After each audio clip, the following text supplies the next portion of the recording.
few years ago, plastic bag waste in our city came to a tipping point. It was clear. We had a bag problem. My department was tasked to reduce plastic bag consumption. We needed to come up with ways to change human behavior. So we asked ourselves, would you like a bag? What do people really hate? Yep. Getting punched in the stomach.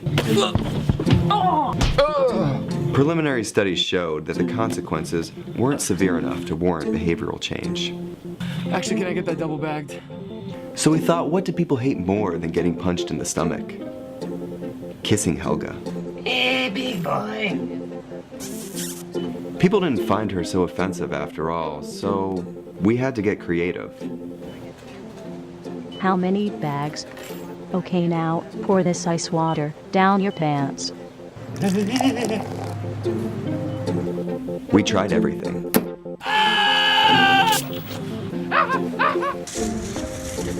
Eat this rat. Defuse this bomb. Even fighting your clone. After blowing through millions of dollars of government funds on research, I came up with a brilliant idea. Why don't we just charge 5 cents per bag? That's a stupid idea. Would you like a bag? Yes. 5 cents a bag. 5 cents? 5 cents? Do I still have the option of getting punched? Honestly, I don't know how everyone else missed it. Why don't you just get a reusable bag?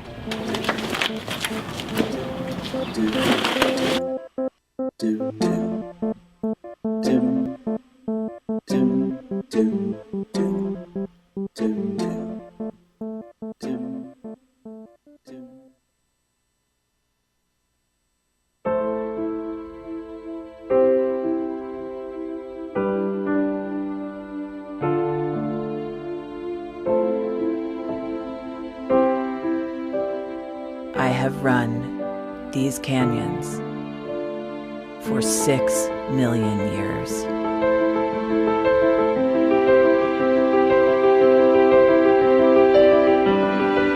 I have traveled from the Rocky Mountains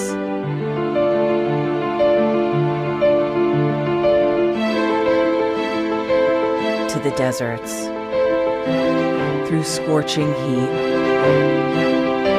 and freezing cold, from the land of the dinosaurs to fields of food.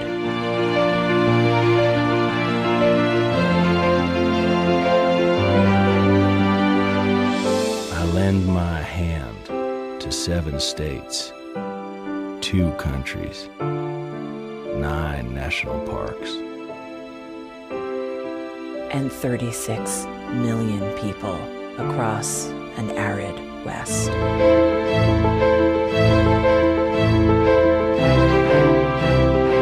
I am not the strongest or the largest, but I am the hardest working.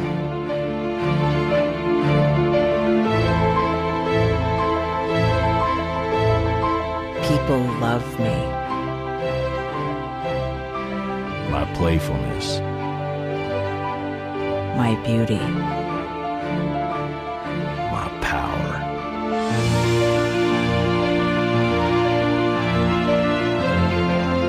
My life.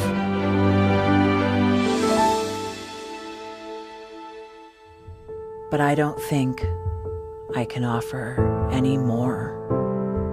I am I am tired, tired, tapped, and tied.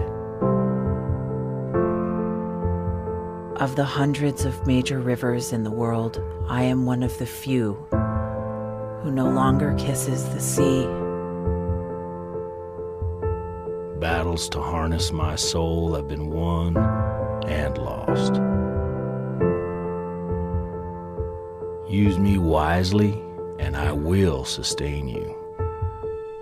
Use me like you have, and I will break.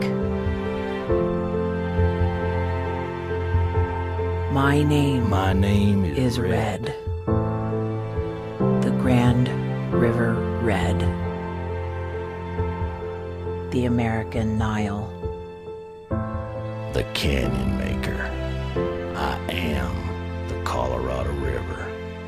And I am the most endangered river in America.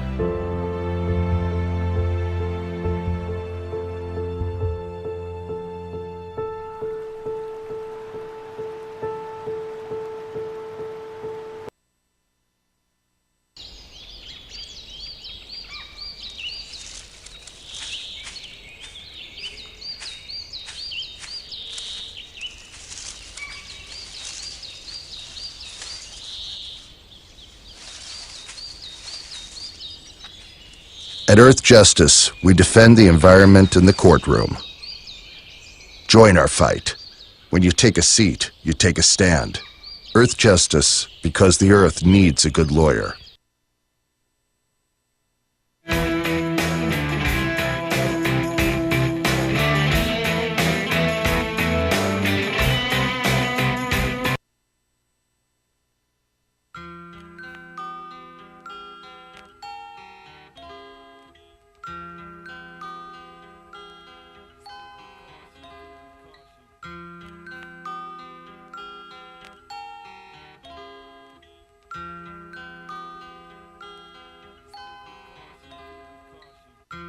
Just this month, my bill was like $138. Even at one phone call a week cost me $40 to $50 every month. I am living on a fixed income of SSI, so this is really a great hardship. Families are being punished. When they incarcerate your children, they incarcerate the whole family. In 2011, the Media Action Grassroots Network, Working Narratives, and Prison Legal News founded the Campaign for Prison Phone Justice, an effort to call on the FCC to address the cost of interstate phone calls. The campaign mobilized prisoners to send hundreds of letters. Advocates and families filled out postcards, met with elected officials, and signed petitions. Partnerships were formed across the political spectrum and with groups in the criminal justice, civil rights, and public interest community. The film distribution company Participant Media and director Ava DuVernay joined the fight through a social action campaign tied to the release of the feature film Middle of Nowhere. In an effort to push the FCC to act, the campaign hosted a historic rally outside of the Federal Communications Commission where for the first time, families of prisoners, elected officials, civil rights and faith leaders came together to call for an end to predatory phone rates. We're all held captive when predatory phone companies gouge our families. My son has been incarcerated now for over 10 years, and my husband estimates that in the time we spent over $25,000 on prison phone calls. My hero's not yours, you probably arrested them. Your schools probably neglected them. They spawn thoughts, you probably infected them. Feed us what you feed us, you can lay us next to them. FBI call it major crimes. Babies making babies cry.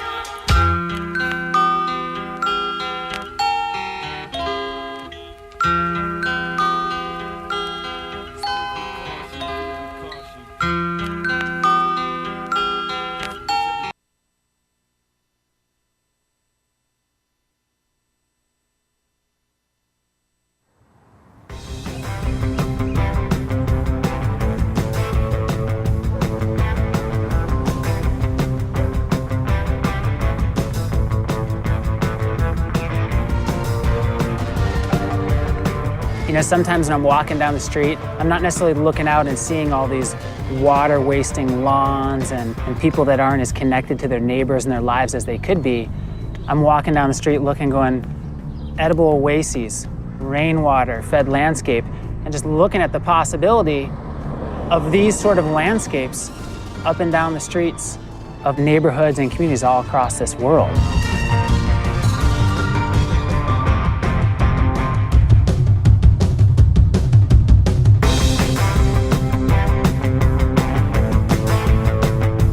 Small actions do ripple and they add up and they have a cumulative impact. And so when you're building upon your small mindful actions, you know, you have the confidence and the ability to take on something a little bit greater. So that could be nice.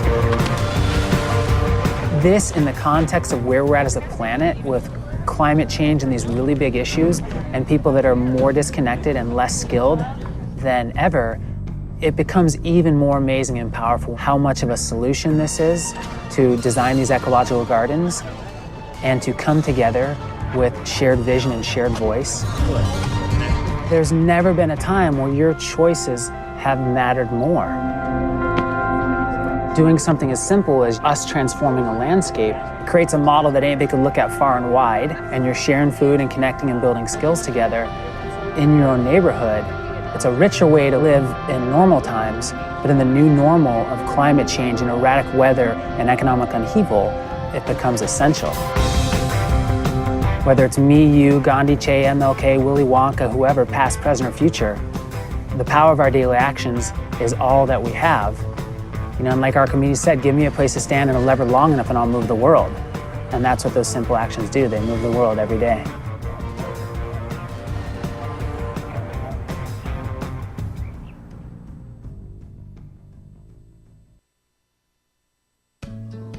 You wouldn't let money just blow out of your house. So when your AC or heater is on, make sure the doors, windows, and fireplace flue are shut tight. If you're headed out, turn down the AC or lower the heat by 10 degrees.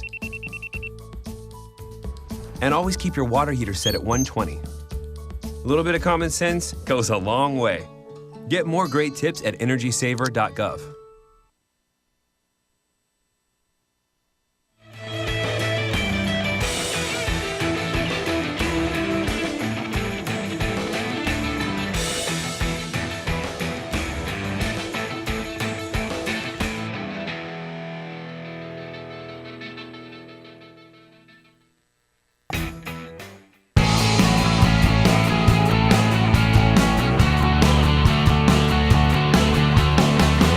Broadcasting around the nation, on your radio, on your TV, and online.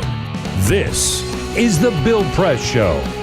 Good morning, everyone! Welcome to The Bill Press Show. My name is Clinton Yates. It's me. I work for The Washington Post. To my right is Elahe Izadi. How are you? I'm doing well. She is also of The Washington Post, which wasn't the case the last time we were here. Currently my new coworker. I want to thank you guys for listening. It's an interesting day in America today. Of course, starting the show talking about Robin Williams. He is a comic legend who passed last night. We're going to get some more of that later in the show. If you want to call the program, 866-55-PRESS, 866-557-7377 is how you get in contact with us. You can tweet us at BP Show.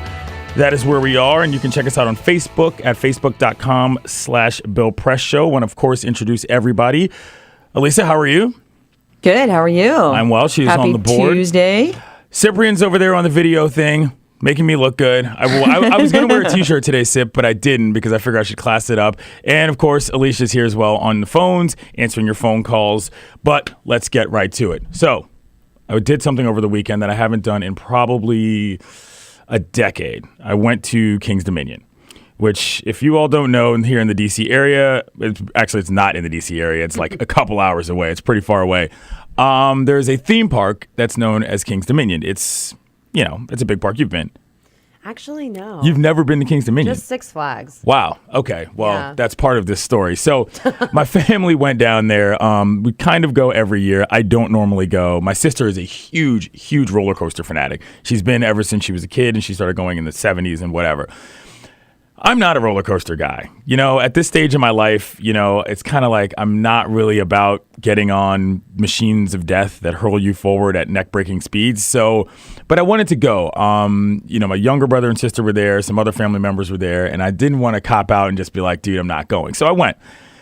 But I didn't ride a single ride.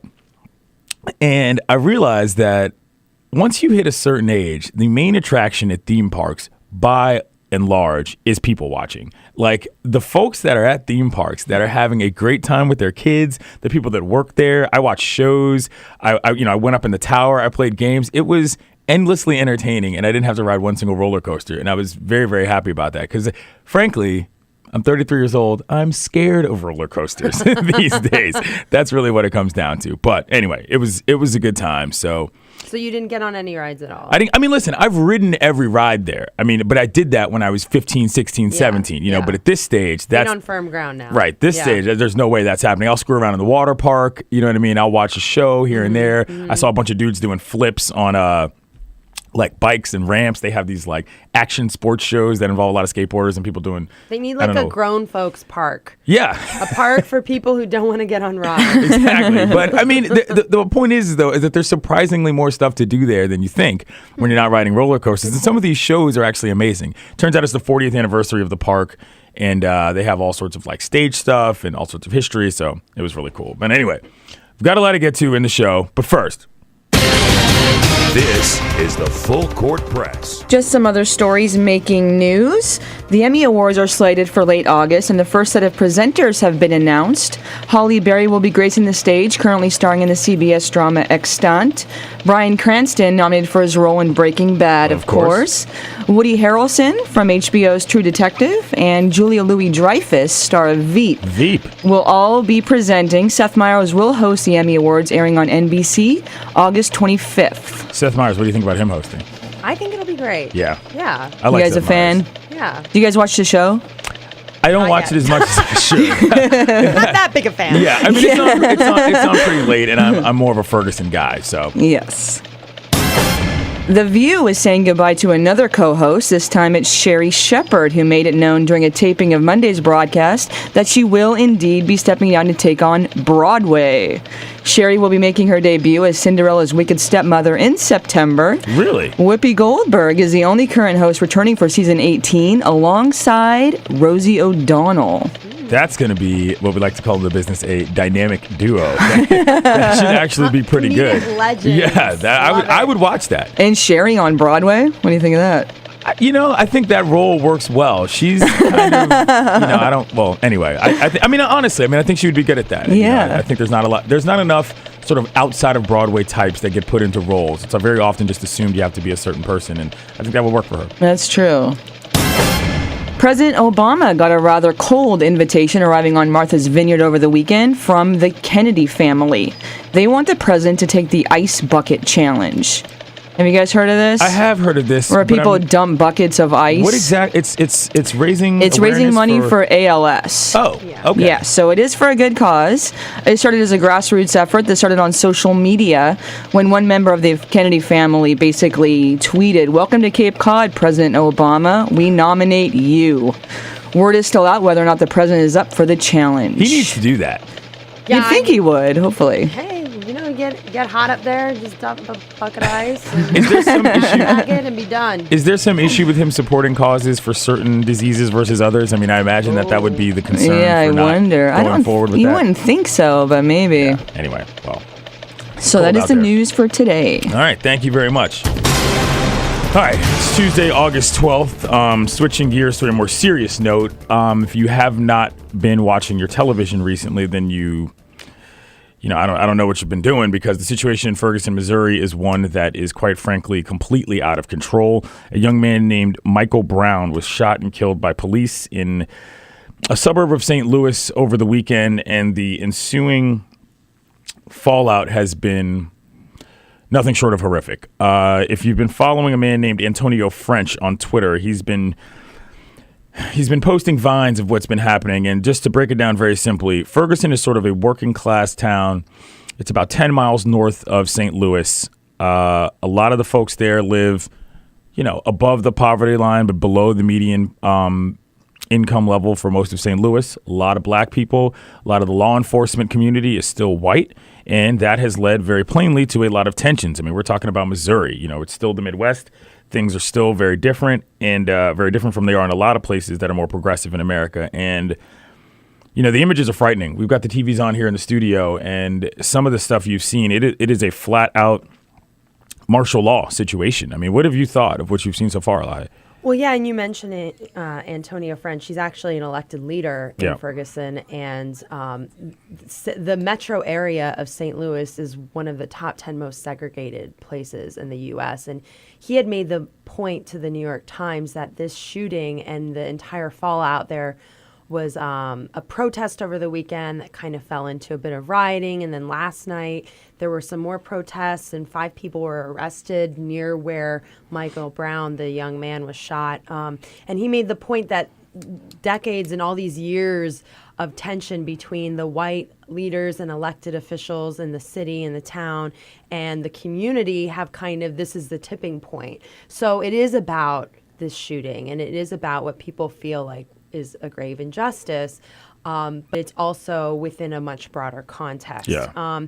Now, what I found, just being up here in Washington, D.C., that this story immediately was a national news story. And I'm heartened by that this is something that it deserves to be a national news story, but oftentimes we see these sorts of things not reach that point until much later down the line. Like I'm thinking Trayvon Martin, which really didn't get national play until a few reporters were really covering it.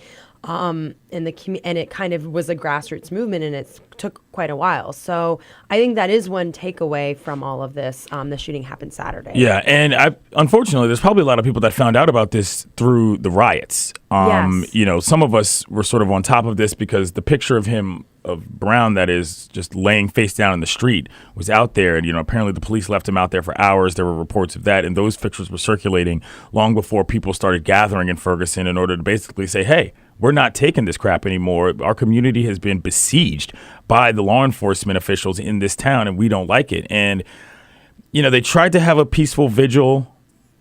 The authorities brought dogs and riot gear. I mean, this looked like something out of the 60s. It is incredible, the optics coming out of this situation. And, if you're a black person looking at this, you're thinking, what world are they living in Ferguson? Listen, the situation that happened up in Staten Island with the man that was choked out by the police on the street. Eric Garner. The situation that happened in Detroit where the young woman was shot on a front porch of a guy that she was trying to ask for help for. The bottom line is that most of America, especially African Americans, understand that it is open season if you are considered a threat, no matter what it is. You will pay with your life. Most people were probably warned about this in terms of the Trayvon Martin situation, but this is common knowledge in a lot of places in America. And to see, there are more places like Ferguson than there are like DC in this country. And I think when people look at what they see and they say, why are they rioting? What is that about? What good does that do? Listen, it's not about it doing any good. But if you're going to tell me that people, becoming effectively violent on property damage over a young man that was shot in the street is any worse than, let's say, the idiots that decide they want to turn over a car when some team wins the Stanley Cup or whatever. Get out of here.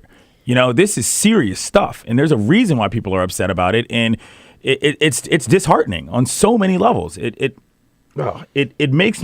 gives me a visceral reaction to look at how some of these young people are being treated, armed with nothing other than cell phones, being ordered to the ground by police officers with heavy tactical gear and gas masks, shooting rubber bullets into the street like this is some sort of a crazy post-apocalyptic movie. This is not the America that we deserve to live in, as far as I'm concerned.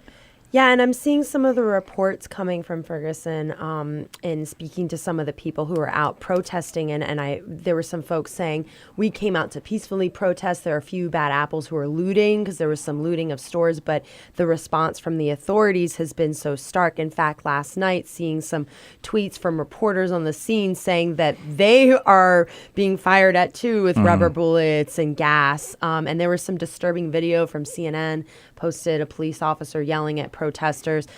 So there is all of that as well at play. And one of the reading just some of the comments from the family members, especially his mom, saying, do you know how hard it was just to, have him graduate, and now he was going to go to trade school, and now this is why the young people in our community feel like, what's the point? Let's go to that clip of his mom talking about the fact that, they were planning for him to be a college student, not in a morgue. He was my firstborn. Sweet, loving, dedicated. He worked hard to get through high school, and we were so proud of him. And for him to start a new journey going to college, we was even more proud of him. And he was just spending the summer at his grandmother's house. Never did we think we'd be planning a funeral. We was waiting on his first day of school. And I can't tell you personally how many situations I've known just like this. If I sound like I'm fired up, it's because I am. You know, Elahe mentioned the report on CNN that showed that officer screaming at protesters. He called them animals. You can actually hear him say that. Think about that. It's 2014 and police officers on national television are calling people animals. That is what we're dealing with right here. You know, and the power of portrayal is very important in this. NBC News tweeted out a photo of the story, and the photo they tweeted out was of him throwing up a peace sign. If you're watching this, this is what he was doing. The immediate first response was from a woman who said, "Is that a gang sign?" Leading to the speculation of what happens when you show young black men doing certain things. If that was a young white woman, it would just be, hey, this is a joke. Hey, this is a peace sign. Hey, selfie, whatever. The power of portrayal in terms of the demonization of young black faces is incredible when it comes to how people view these sorts of things. I was listening to some local radio in St. Louis yesterday, and it was unreal. People are calling in. Well, what about black on black crime? Why can't these people control their communities? What does that have to do with anything? The violence is inherent when the police force is part of it. It's not any different when it comes to people that are living in civilized society. It drives me nuts. Oh, anyway, all right, listen, 866-55-PRESS, 866-55-PRESS. Give me a call in. Tell me what you think of the situation in Ferguson. I'm not going to ask you if you think the looting is justified or the rioting makes sense, because that's not exactly the point. But I do want to get your thoughts on what is happening in Ferguson. A young man is dead. There are people that are getting arrested. It is effectively martial law in Ferguson outside of St. Louis. 866-55-PRESS, 866-557-7377. My name is Clinton Yates. I'm a columnist for the Washington Post. Elahe Izadi is here as well, and this is The Bill Press Show. We'll be right back. This is the Bill Press Show.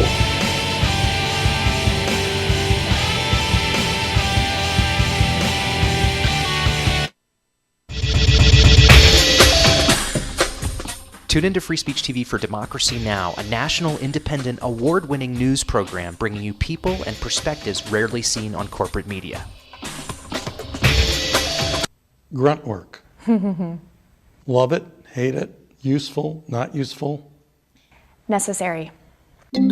Our social entrepreneurs are people who have been on the front lines of social change. I've learned so much from talking with them. This is Cafe Impact, and I'm Jonathan Lewis.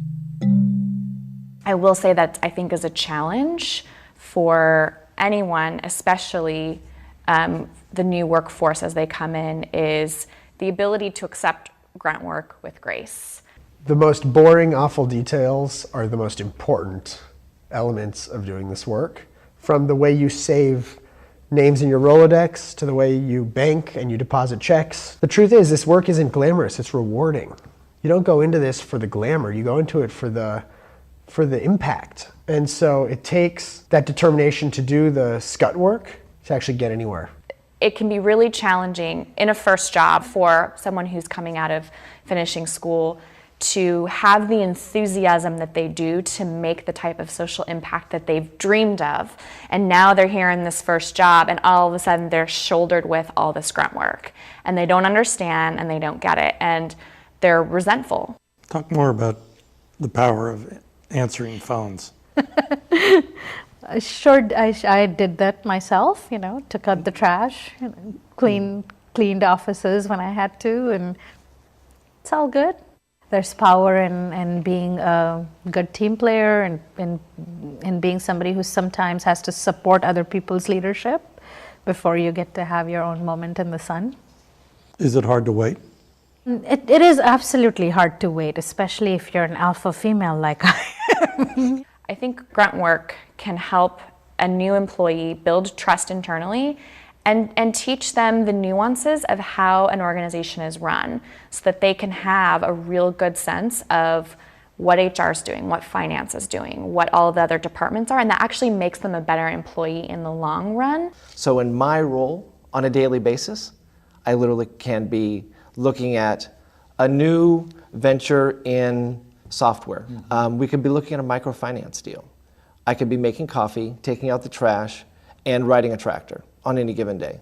Have you found people who thought it was demeaning that they were given this job, work in the front office and make the coffee when they graduated with all A's from this great university. And, people like that just don't last very long in our world. If your approach to life is that, you're so smart and you're such a fabulous entrepreneur that you can't understand why people aren't giving you opportunities, it's really hard to advance.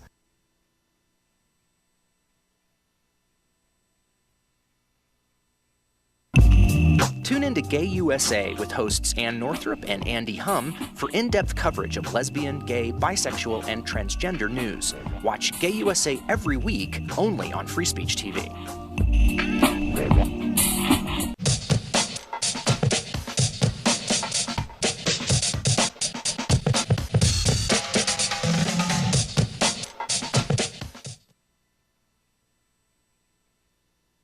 What the frack? What the frack? What the frack? What the frack? President Obama, are you fracking kidding me? Reopen the EPA studies. In Texas, Wyoming, and Pennsylvania. Fracking pollutes our oceans. Fracking poisons our water. Fracking makes climate change worse. Fracking relies on toxic chemicals that cause cancer. Ban fracking now. Ban fracking now. Go on.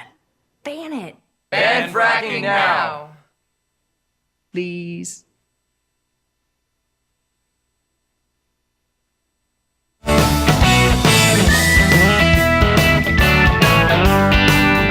Seen on Free Speech TV and online on TawkrTV. This is The Bill Press Show. Welcome back to The Bill Press Show. My name is Clinton Yates. I'm a columnist for The Washington Post. Elahe Izadi is here with me as well, my colleague at WAPO. 866-55-PRESS, 866-557-7377 is the number to contact us. We're talking about Ferguson, Missouri, and the situation that's been unfolding ever since the police shot and killed Michael Brown in the street. Jamal in Santa Cruz, California. How you doing, buddy? I'm doing all right, and you? I'm all right, man. Hanging in there. What you got? Nothing, man. I was just telling the lady before that, I saw a study today that was saying that a black man has been killed by a police officer every 28 hours in the last year or two. And also that the police need to be held to a higher standard than the citizens do. And they should be held accountable for their actions. It's just inexcusable that they do these things to people. Yeah, I absolutely agree. I don't know the validity of that stat. It wouldn't shock me at all, but it's telling that the FBI has gotten involved in this. Yeah. Thank you, Jamal. It's telling that the FBI has gotten involved in this because, listen, these are things that are normally left to state and local authorities. And for the FBI to come in and say, hey, look, we've got a serious problem here is not exactly SOP from what I understand about what they do. Yeah, it's not. It's not unusual for them to get involved when there are questions of police misconduct, especially when it comes to racial profiling or discrimination. It is kind of unusual that it happens so quickly. Yeah, exactly. Joey in Chicago. What do you got, Joey? I got, this is pathetic. The police departments, I can't believe that a guy like Clive Bundy could go out west and point weapons at the FBI agents and everything, and nothing happens to him. But a poor black guy's walking down the street and he gets shot and gets harassed by the police departments. The problem with the police departments, they think they're the military. Hey, guys, if you want to go kill people, shoot people, and act like tough guys, go join the Marine Corps like I did, and leave us civilians alone. I'm sick of the double standards in the police departments nowadays. Thank you, Joey. Joey makes a good point. I mean, which is that the streets are too violent. I mean, the purposes of police officers is not to kill people. And to speak at this point about the racial double standard, I mean, there are so many cases of that. He's talking about Clive Bundy out there. You remember the situation in which I think it was in Texas, where a bunch of armed gun activists walked into a Target with their assault rifles on their back for the purposes of trying to make a point that they should be able to carry their guns wherever they like. Mind you, there's also a story of a man in Dayton who got shot and killed by a police officer in a Walmart holding an air gun because another customer thought it was a real gun. That tells you everything you need to know about what the double standard is in America, about what white people are like when they are viewed with guns versus black folks. It's not incredible, but it is very, very real. I spent a little time in a suburb outside of D.C., Prince George's County, covering crime, and I did some police ride-alongs and talk with some police officers. And, in that department, and historically has had some issues with this same sort of thing. And just speaking with the officers, they acknowledge that there are some bad apples in their department, and they, more than anyone, are frustrated about it because they feel like it gives a bad name to everyone. So that's also something to put out there, too. Yeah, and if you're looking for more history about what actually goes on in St. Louis, check out a book called I believe it's called Crooks Kill, Cops Lie. It is about the history of the St. Louis Police Department and how they have been dealing with corruption ever since the days of the mob. My name is Clinton Yates. Elahe Izadi is here with me. This is the Bill Press Show. We'll be back.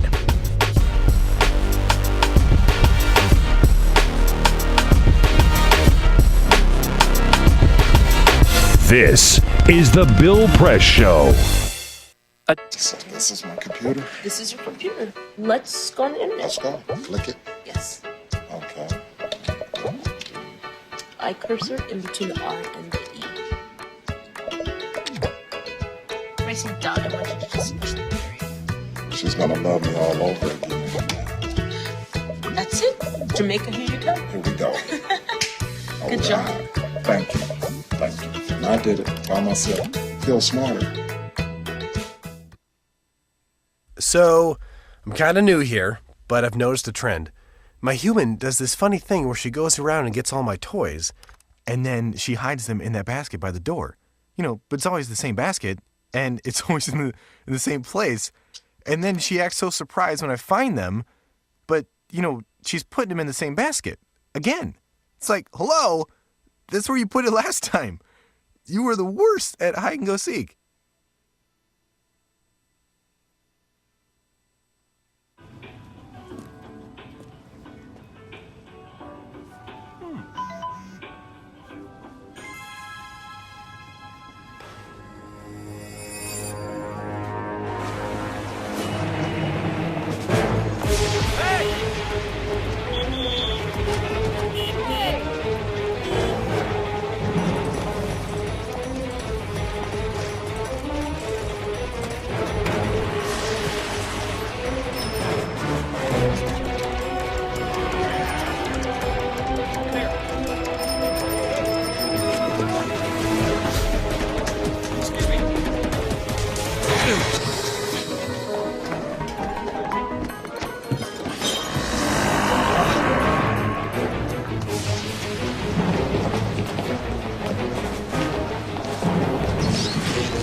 So, same time next week?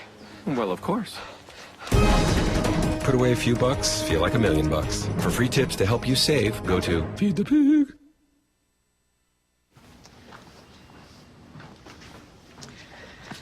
All right.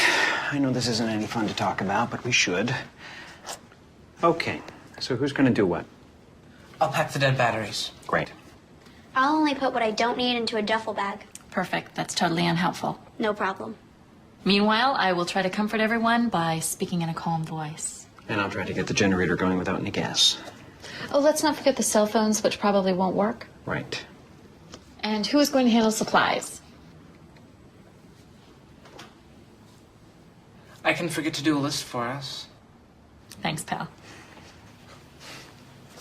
Well, I think we couldn't be any less prepared. I'm proud of you guys. Talk to your kids about who to call, where to meet, what to pack. Visit ready.gov/kids for tips and information. Hey, thanks for stopping by. I followed your character since the first episode. I'm a big fan, big fan. Thank you. And listen, your storyline, it makes for incredible TV drama. Thing is, your drug use is very adult content. Too adult for the kids. So I'm gonna have to block you. Oh, man. Yeah. Well, have a good one. You're a nice lady.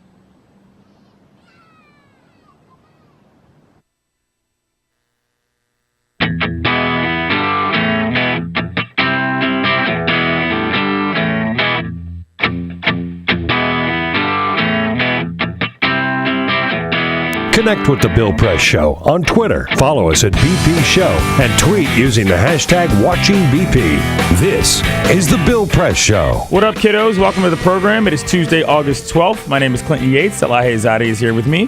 Hello. And we're going to switch gears to something a little more lighthearted, but also very sad.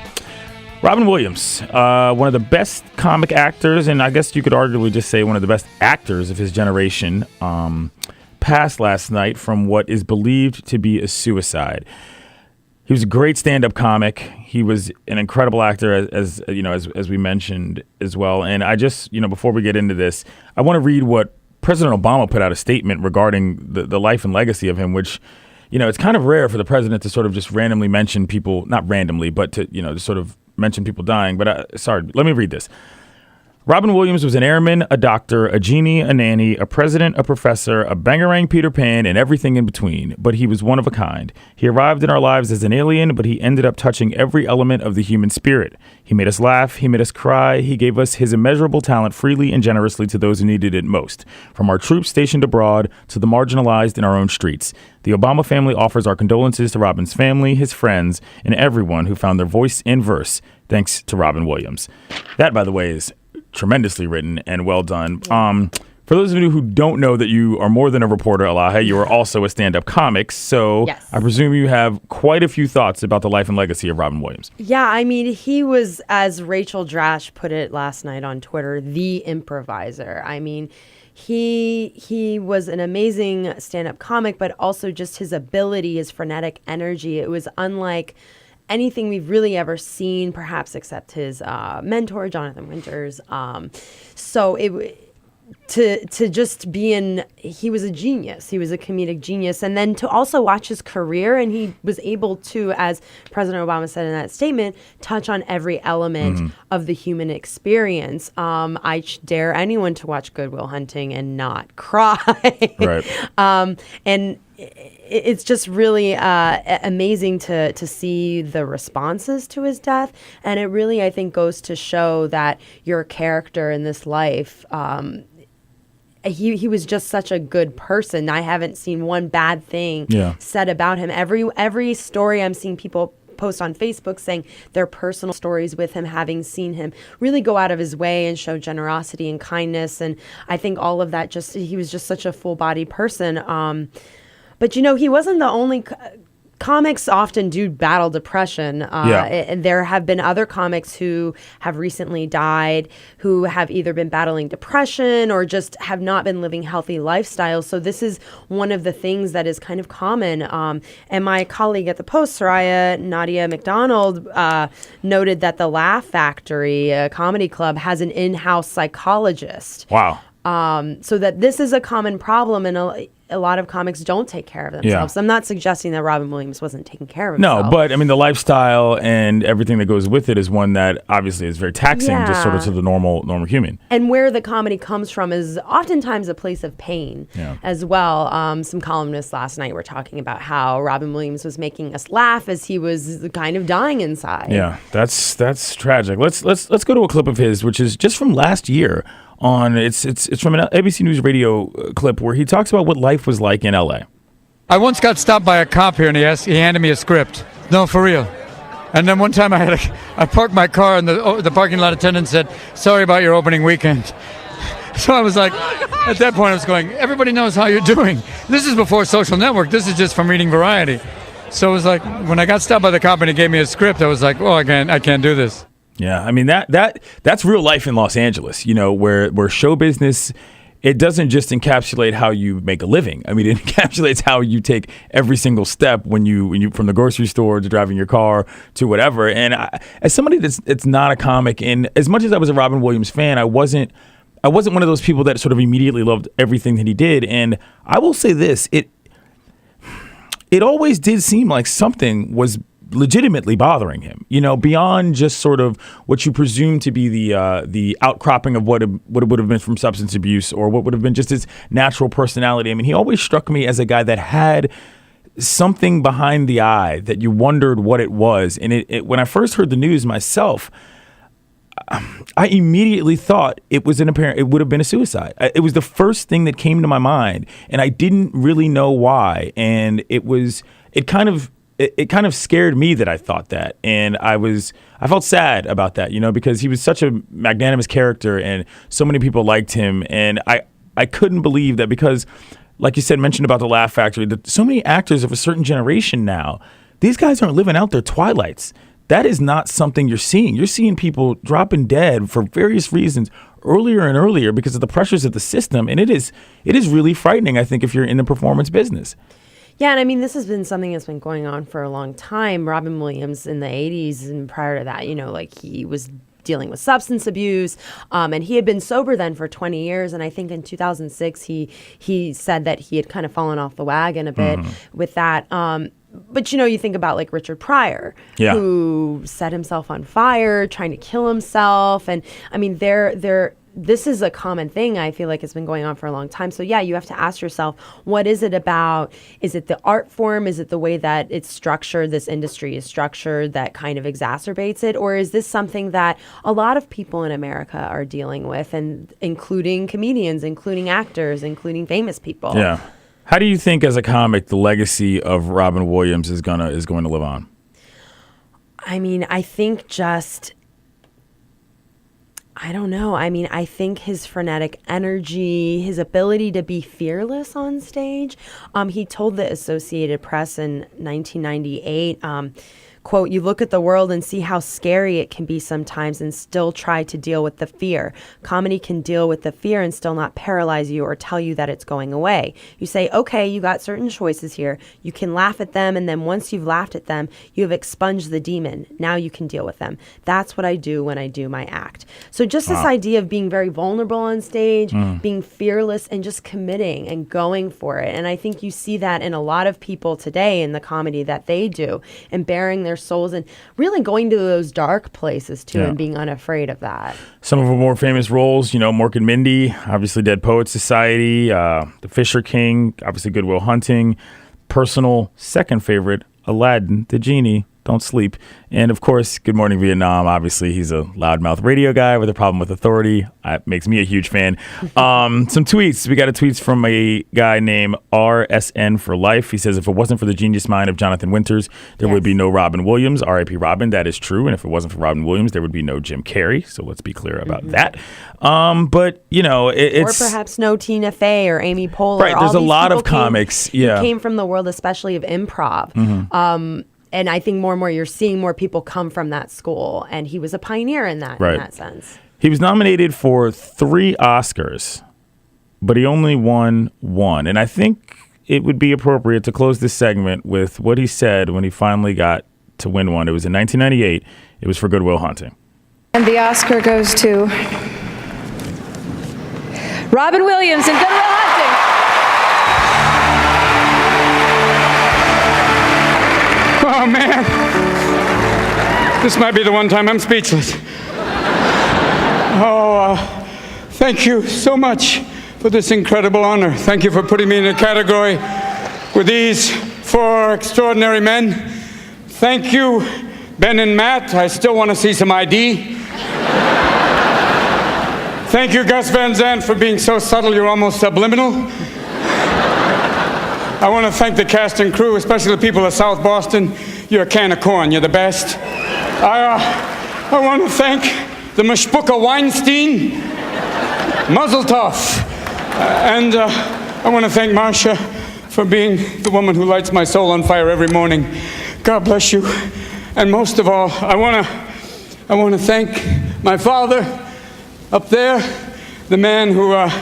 when I said I wanted to be an actor, he said, wonderful, just have a backup profession like welding. Thank you. God bless you.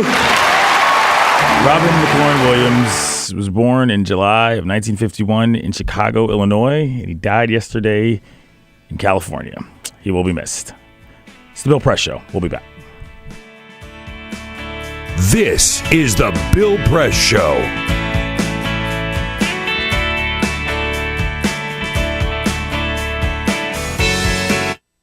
What the frack? What the frack? What the frack? What the frack? President Obama, are you fracking kidding me? Reopen the EPA studies. In Texas, Wyoming, and Pennsylvania. Fracking pollutes our oceans. Fracking poisons our water. Fracking makes climate change worse. Fracking relies on toxic chemicals that cause cancer. Ban fracking now. Ban fracking now. Go on. Ban it. Ban fracking now. Please. Now hear this. Now hear this. I want to talk to you about a critical issue of our day. Net neutrality. If you spend time on the internet for work or school or fun, listen up. In case you don't know what's going on. We're halfway to the apocalypse right now. The bill effectively ends what's known as net neutrality, which is the concept that everyone, everywhere should have free, universal, and non-discriminatory access to the internet. No matter what your political agenda, net neutrality protects your freedom of speech. The multi-billion-dollar corporations like AT&T, Level 3 Verizon, Cogent, Comcast, and others want to be able to decide which websites open quickly, which don't, what information passes through, and which does not. You know what that means? They want to come in and discriminate against musicians, Small business entrepreneurs, special interest groups, competition, consumer choice, political and environmental activist groups, bloggers, democracy, church groups, and average Joes. They seek to impose and expand an empire of oppression. They want to undermine the democratic potential of the internet. That isn't fair. We cannot allow this to happen. The world has turned against this. We've even got the Christian Coalition and the NRA involved in this because Let me just make this point once again. everybody understands that if you have anything that's remotely not mainstream, that this can be blocked if these measures go through. Call Congress. Tell them. 2 questions. 1. Do you support freedom for your constituents? 2. Do you support discrimination and favoritism for multi-billion-dollar corporations? Call into all radio talk shows. Tell them. I don't want big corporations to decide what I can or cannot view on my computer. All right. This is a major issue. They're doing it right now. Two anti-government, self-described revolutionaries have shot up a pizza restaurant as well as a Walmart in Las Vegas. The internationally syndicated political series, The David Pakman Show, provides progressive talk, analysis, and interviews with the nation's youngest radio and television host, David Pakman. Find out more and catch up on all the latest episodes by visiting our website at freespeech.org.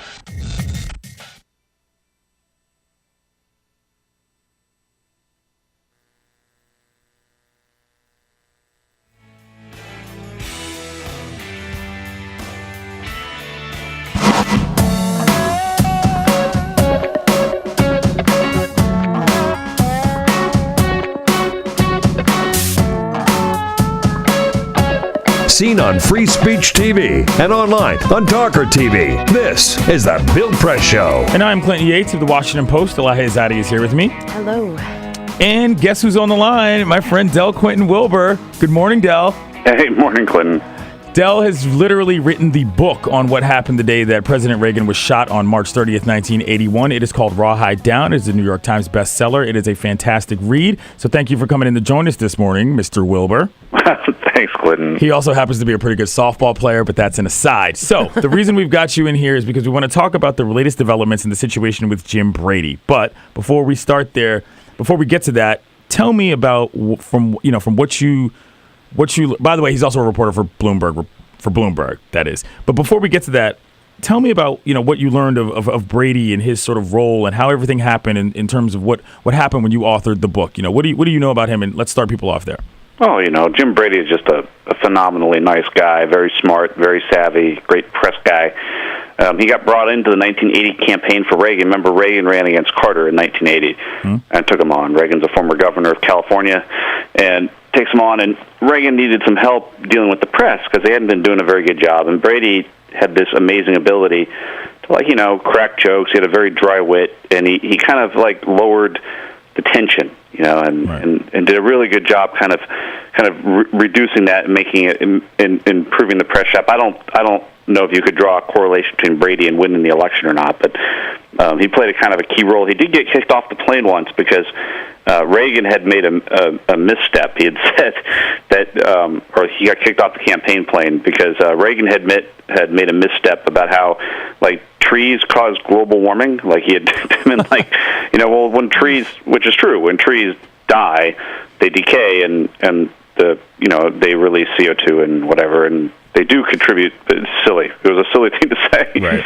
And so then Jim Brady was running up and down the campaign plane one day going, killer trees, killer trees, killer trees, and just joking around, like trying to make light of it, But they didn't appreciate it, and he got kicked off for a couple of weeks or something like that. My memory on that's a little hazy. I mostly focused on the whole book I wrote is all just about March 30th, 1981. It like starts at 7:30 a.m. and it ends at like 2:30 the next morning. So maybe it's more like March 31st. Right. So he was a bystander. What? Just take me through the specifics of what happened to him. Because everybody thinks about the president and that, but obviously Brady was shot as well. How did that go? All right, so this is March 30, 1981. Reagan's given a speech at the Washington Hilton Hotel, and we've all, if you're in D.C. or whatever, you know what the Washington Hilton Hotel is. It's a big hotel up on T Street, Connecticut Avenue, big palatial place. They built it in the 50s and 60s to kind of court convention goers, and they have a special entrance just for the president. They built it just for the president, T Street entrance. The problem is they didn't consult the Secret Service on the design of the driveway for that thing, and it was too narrow and winding for the hulking limousine. The limousine was like a 13,000-pound limousine, and it couldn't negotiate the winding driveway. So what they had to do is they dropped the president off, backed it up like 35 feet, angled it out to T Street, and that's why when you see the videos, Reagan's walking out in the open to the limousine. Right. They felt that was safer than risking getting caught in that weird driveway.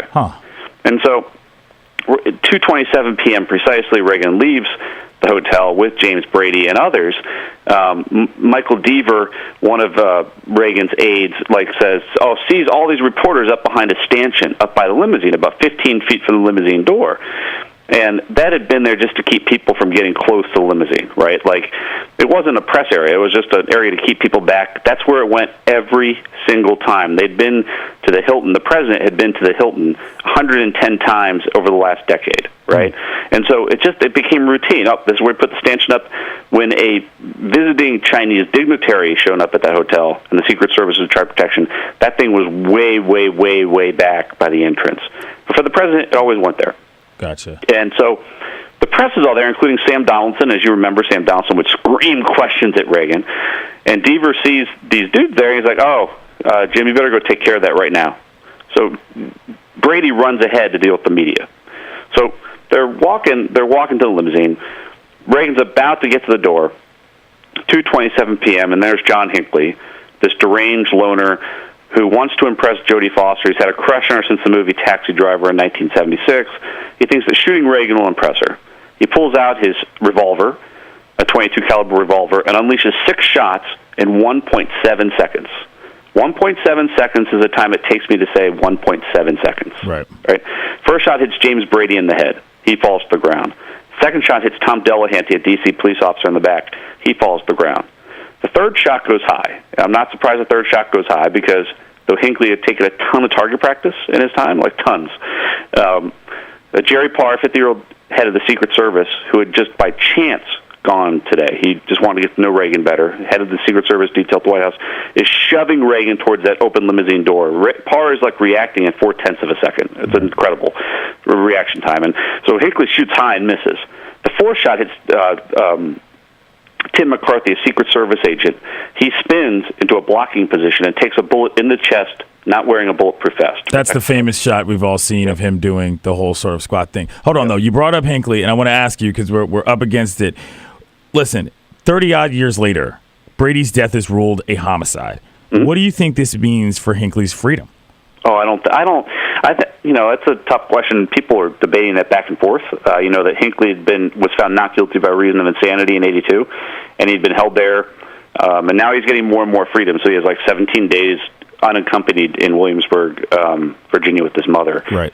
I just don't know. I think they could charge him. I think that's clear. I think if they wanted to, they could charge him. I think they'd be trying to make new case law because I think there are a lot of issues with double jeopardy and some legal doctrine known as collateral estoppel. Right, but the assertion is that now that he understands the gravity of what he did.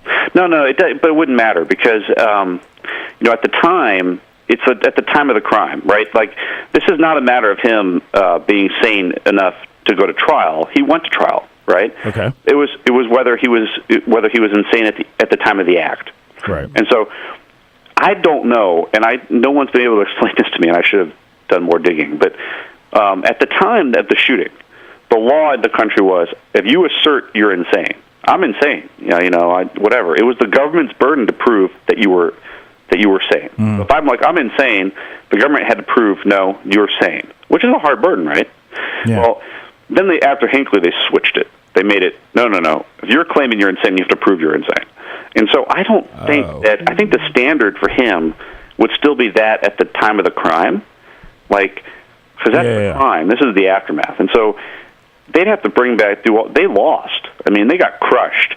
And so I don't know if they'd want to go through that again. And secondly, I think that legally they'd probably run into a lot of double jeopardy questions. Like, he was already been acquitted of the main crime. 3, you'd have a bunch of medical experts Hinckley would hire who'd be like, well, we looked at the autopsy too. We came to a different conclusion. James Brady would have died of this anyway. I don't know. They might. All right, Del. I'm up against it, but thank you very much. Again, check out the book. It's Rawhide Down. You can check it out at rawhidedown.com. He is at Del Wilbur on Twitter, and he's also a very nice guy. I'm Clinton Yates. This is The Bill Press Show. This is The Bill Press Show.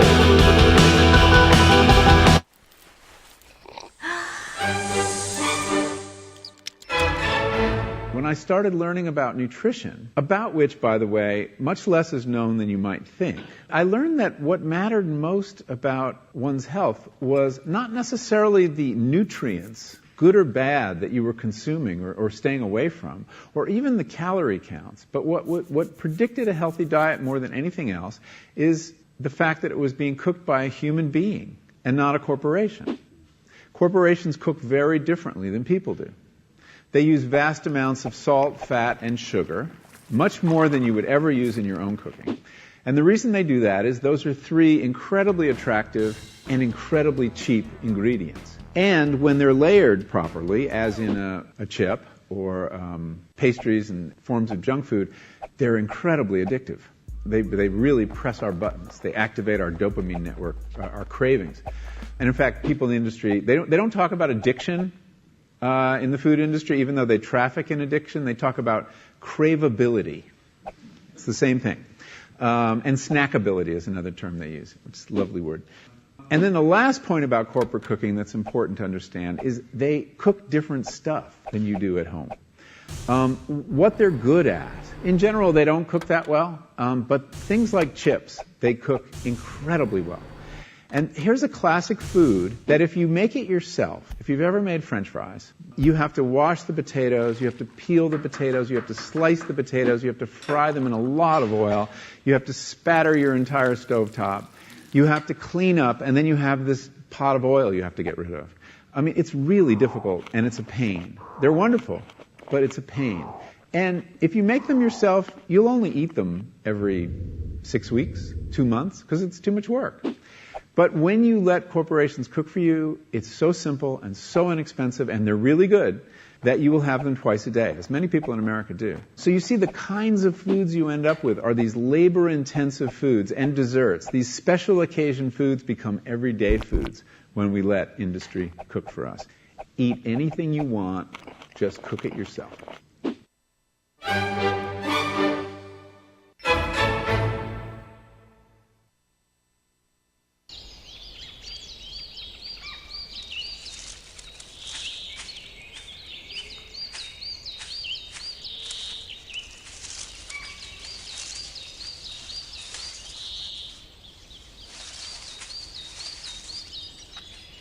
At Earthjustice, we defend the environment in the courtroom.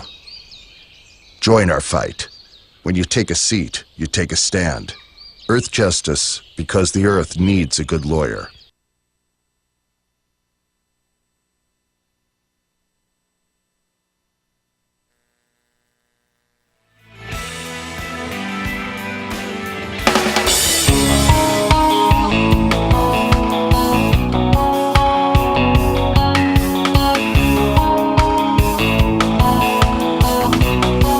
This is The Bill Press Show. Welcome back to the program. My name is Clinton Yates. Elahe Izadi is here with me as well. We both work for the Washington Post. So, that day of that story that we just talked about, the day that Ronald Reagan got shot, they took him to George Washington University Hospital. That also happens to be the hospital where I was born. My mother was still on the floor. I was still in the hospital. She was dealing with complications due to childbirth, and she almost died. When they brought the president into the hospital, they cleared the doctors off of her floor. She thought she was going to die alone in there. My grandmother was out getting lunch. She couldn't get back in, had to argue with the Secret Service to get back in to see her daughter and her grandson who were just being born. I sometimes like to think that if Jim Brady and all those other guys hadn't done their job and the president had ended up dying, it's possible that my mother might have died too. So thank you, Secret Service, and thank you, Jim Brady, for doing all you can, as well as George Washington University Hospital, because I'm still here, and so is she. This is The Bill Press Show.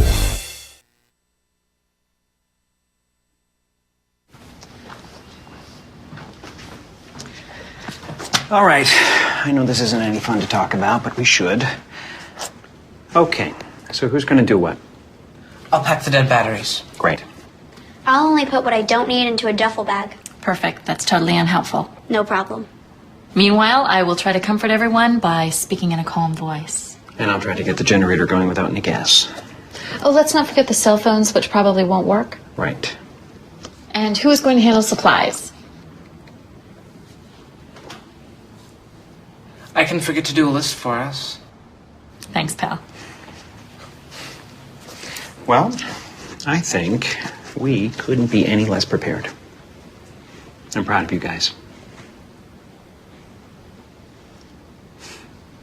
Talk to your kids about who to call, where to meet, what to pack. Visit ready.gov/kids for tips and information.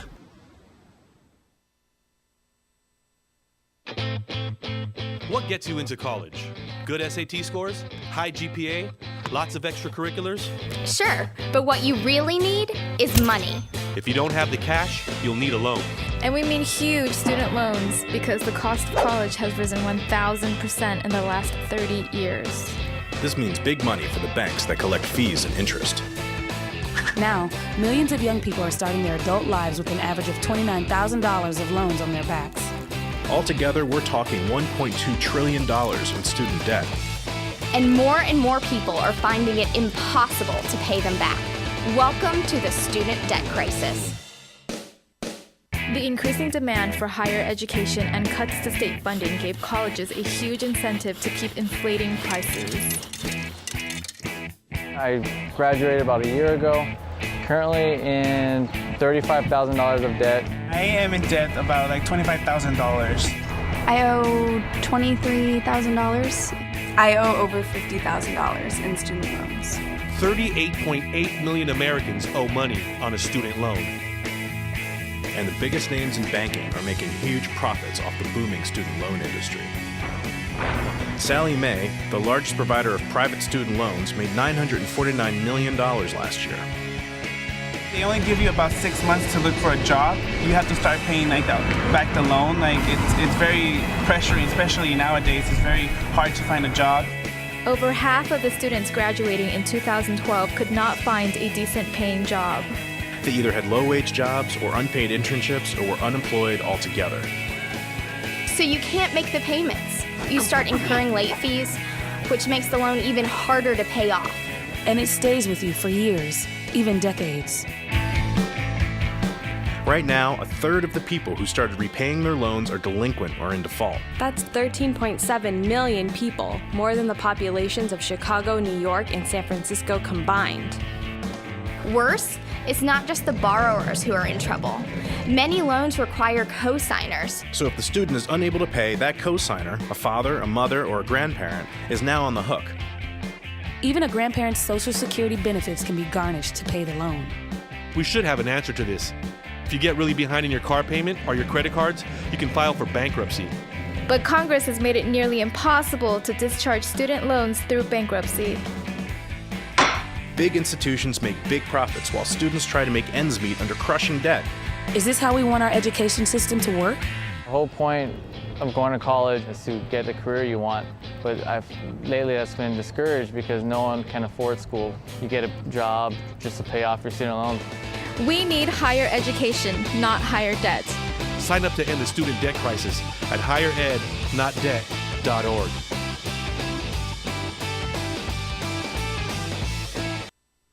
I wrote Black Stats because I wanted to compile an easy reference of contemporary information to help inform our conversations about Black America's current conditions. The final play, take me through it.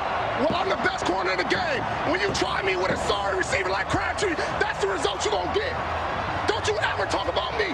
The way in which he was cast as a thug and the way in which people negatively responded to him engaging based purely on his appearance and his so-called cockiness, I think is associated with a stat that we found, how Black players are 67% of the players in the NFL, but they receive 92% of the unsportsmanlike conduct penalties. There's this ongoing criminalization and negative or destructive public narrative associated with being cocky and Black.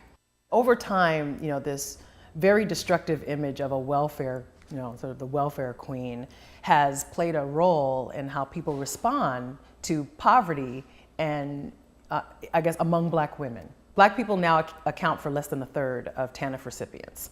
So this idea of a Black welfare queen really just has no credence and is not really justifiable. Often in education, we hear, probably more often than not, that Black parents are not engaged in conversations about education at home. In fact, 83% of Black high school students have had their homework checked at home, compared with 57% of white students and 59% of Asian students. The popular narrative for so many years has been, there are more Black men in prison than in college. We have more work to do when more young Black men languish in prison than attend colleges and universities across America. And that's not true. Today, there are 600,000 more Black men in college than there are in prison. So in the conversation about progress, 84% of Black Americans aged 25 and older now have a high school diploma or better, compared to just 31% in 1970. And 20% of Black Americans have a college degree or better, compared with just 4% from 1970. So there is a story of progress. The other thing I wanted to say that is least talked about is the level of service among Black college students. HBCUs, historically Black colleges and universities, actually have the highest rate of student involvement in service than any other colleges. And that level of civic engagement is a story that we could definitely tell much more.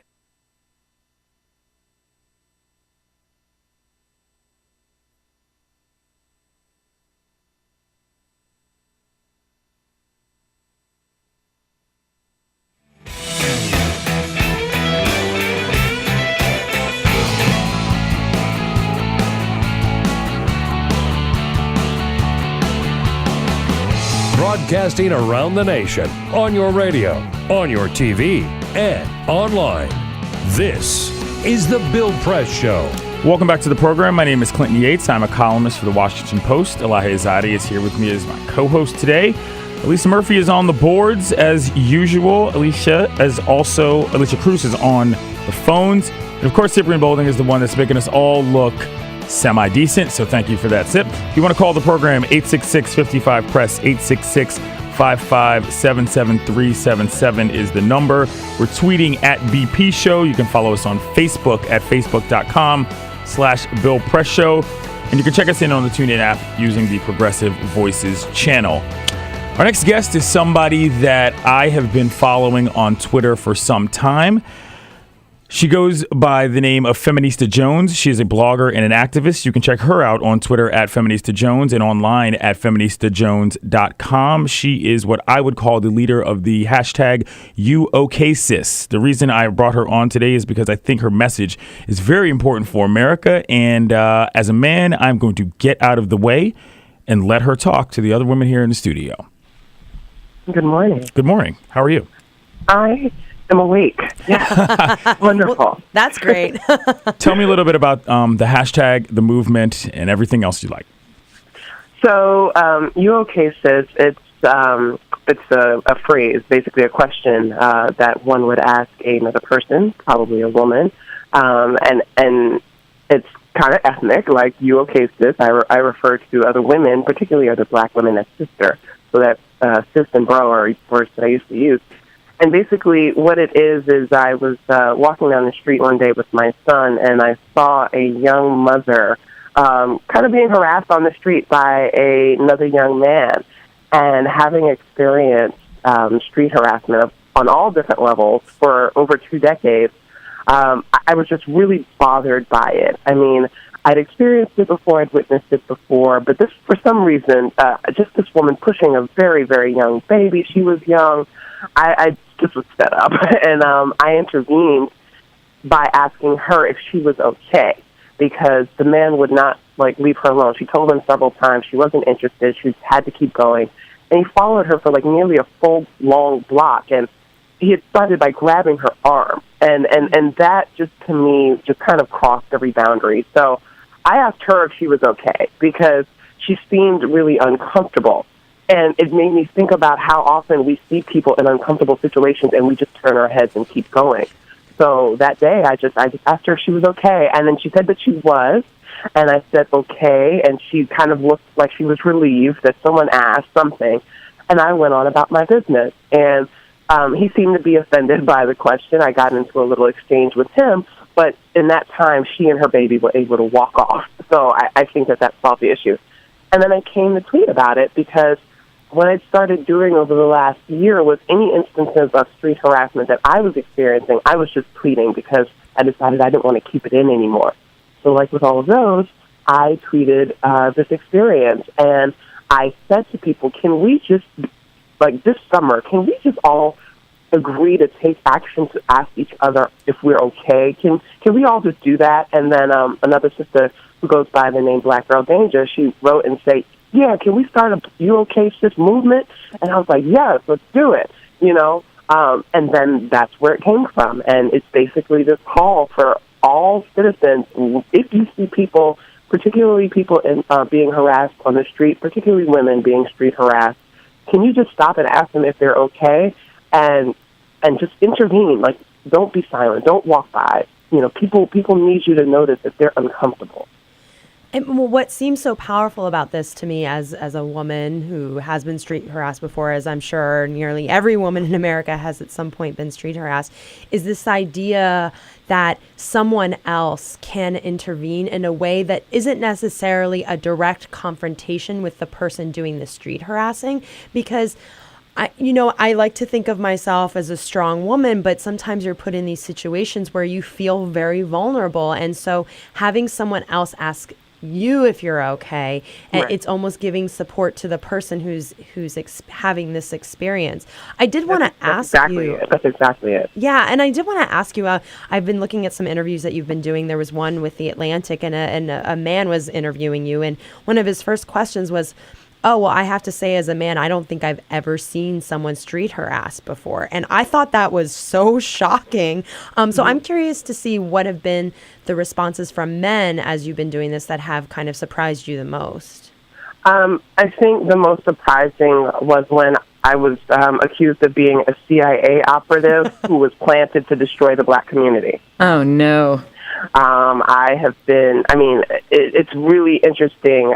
There's been a lot of pushback from, mostly Black men, but not all, just a small group, a really small faction that is, whatever. We don't even want to give them credit. But basically, because I kind of centered Black women in this discussion, because this is not new. People have been talking about street harassment for years now. I first wrote about it over 3 years ago. Tatiana out in Brooklyn had this art exhibit. Janet Jackson talked about it in 1986. Queen Latifah in 1993. This is not new.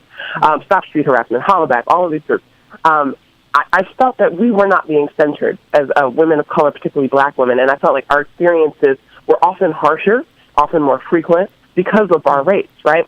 So because I decided to center Black women, the assumption was that I was making an attack on Black men, because one, they think that, no man of other races ever, harasses us, or no other people outside of outside of men attack us. So this assumption was that because we're talking about Black women, we must be focusing only on Black men as street harassers, which wasn't true. And because it's been happening in some of the other, if you notice some of the other campaigns, they tend to have images of black men street harassing white women. So I understood that. But for them to accuse me as cooperating with white supremacy to put black men in jail, that was the most ridiculous thing I'd ever heard of in my life. And that was probably the most surprising perspective. I'm going to say 90% of men of all races have been supportive. That's great. That's really great. I mean, that's wonderful. I'm going to even say 95% of men of all races have been totally supportive of this idea that they need to get on board with paying attention and kind of, just making sure that people are okay.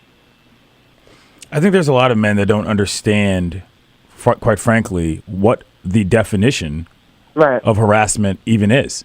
Right. And that's been a deflection kind of point. They're like, well, you guys can't seem to agree on what it is, so how are we supposed to know? It's harassment, and we've defined this. So here's the thing. There's a lot of literature on You OK Sis. It's been covered by several outlets. I've written about it. We had a chat. That was the primary issue, was to have a chat. We had a chat where we asked women, what is street harassment to you? We had tons of responses. It's all been storyfied. You can go and read it and read what women say they consider street harassment is. So I don't need people to keep asking me what is street harassment. Harassment is when you feel uncomfortable by by unwanted attention. Now, for some people, that can be things like, hey, baby, hey, sexy, what have you. For other people, they can brush that off. I've been brushing that off for almost 25 years now.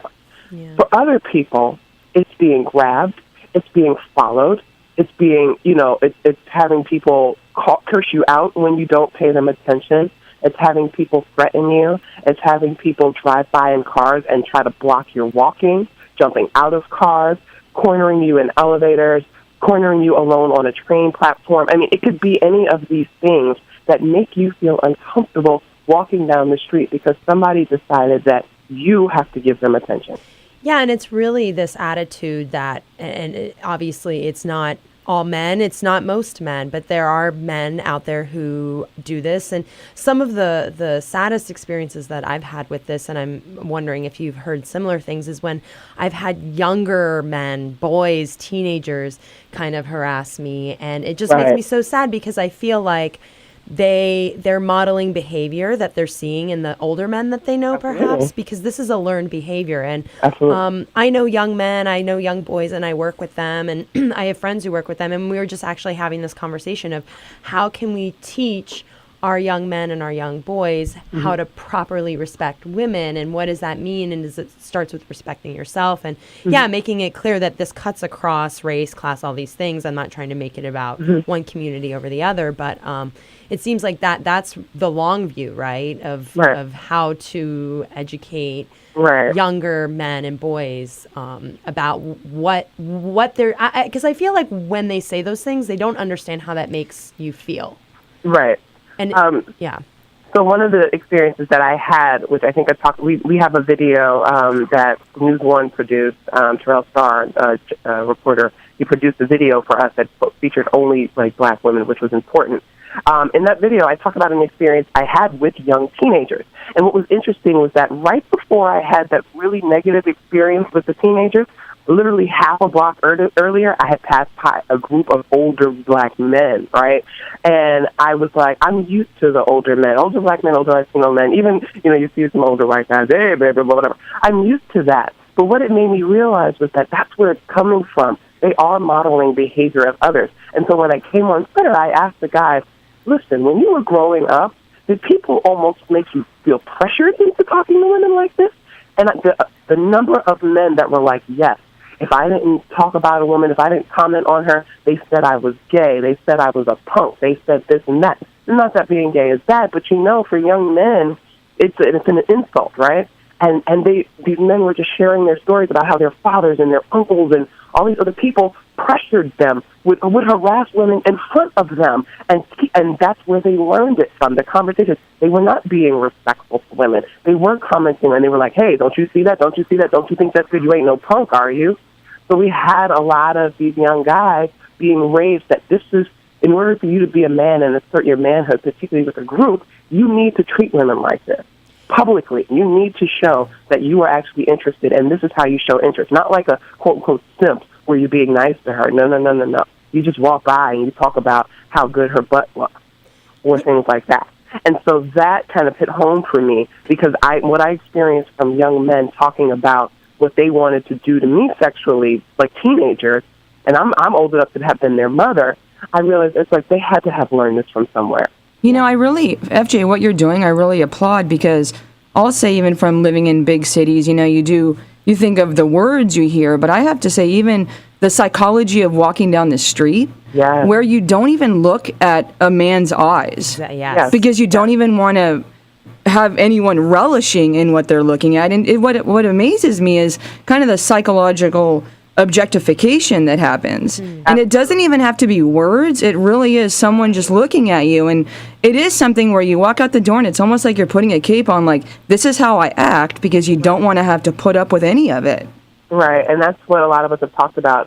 And reason why I've really become more vocal within the last 2 to 3 years is because I personally have just kind of reached the place where psychologically I can't take it anymore. And I started realizing that the anxiety was keeping me in my house. And then what happened was in 2010, a young woman in D.C. was shot for not giving her number, and that made a little bit of news. Wow. And that kind of hit me like a ton of bricks. I mean, yeah, I've been dealing with it since I was 11, but that moment really did something, and that's when I got vocal. And I realized that I'm getting up in the morning, and I'm like, okay, I have to go to this neighborhood today. I can't wear this. Or, oh, I have to be here later on. Let me make sure that I dress appropriately. Can't leave without my headphones. If I leave without my headphones, I don't care if I'm late for work. I go back and get them. Yeah, and you know, I started noticing since I've been doing this work, I'm watching women now, and I'm noticing women in New York are barely making eye contact with anyone else. I said to men, I said, you know what? A lot of you say, oh, we can't talk to women now. How are we supposed to meet people? I said, you need to check each other. I said, because the reason you can't make eye contact with women and why they all have headphones and sunglasses on is because other guys that don't know how to act have made us feel so little and so small and so defensive that we're just isolating. And it's so true. You could actually be on a train or on a bus or walking down the street, and you could be walking next to Mr. Right, but you'll never know because you're so paranoid about what's going to happen that you don't even allow any type of exchange whatsoever. Absolutely, and I think that I'm glad that you mentioned big cities because some of the pushback, particularly from some women, has been, well, I've never experienced that. I mean, it's happened once every now and then. I mean, they even joked about it on another morning show. And I was just like, you know, for some people who don't experience it like this or haven't had some of the harsher treatment or the frequency, they kind of write it off like, oh, you know, you should be happy that somebody's paying attention to you. You know, you'd be mad when people stop paying attention. But they don't realize that for some women, and for a good number of women and men, queer men as well, and trans women and things like that, that this is something that happens several times a day, almost daily. And then after a while of that, you start shrinking into yourself. And that limits who you are as a person. And we have to kind of consider that as well. So when people write it off and they're like, oh, well, it doesn't happen to me, so it's probably not that big of a deal. I mean, there's a lot of things that don't happen to us, right? Yet we can find empathy for those things. Why is it that when it comes to street harassment, people want to blame the woman? Well, what were you wearing? Why were you out by yourself? Why were you going in that neighborhood? You need to stay out that neighborhood. Exactly. Thank you, FJ. Thank you. Thank you. All right, her name is Feminista Jones. She's a blogger and an activist. You can find her on Twitter at Feminista Jones. She's online at feministajones.com. You can check out the hashtag #UOKSIS. It's pretty simple to spell. It's The Bill Press Show. We'll be back. This is The Bill Press Show.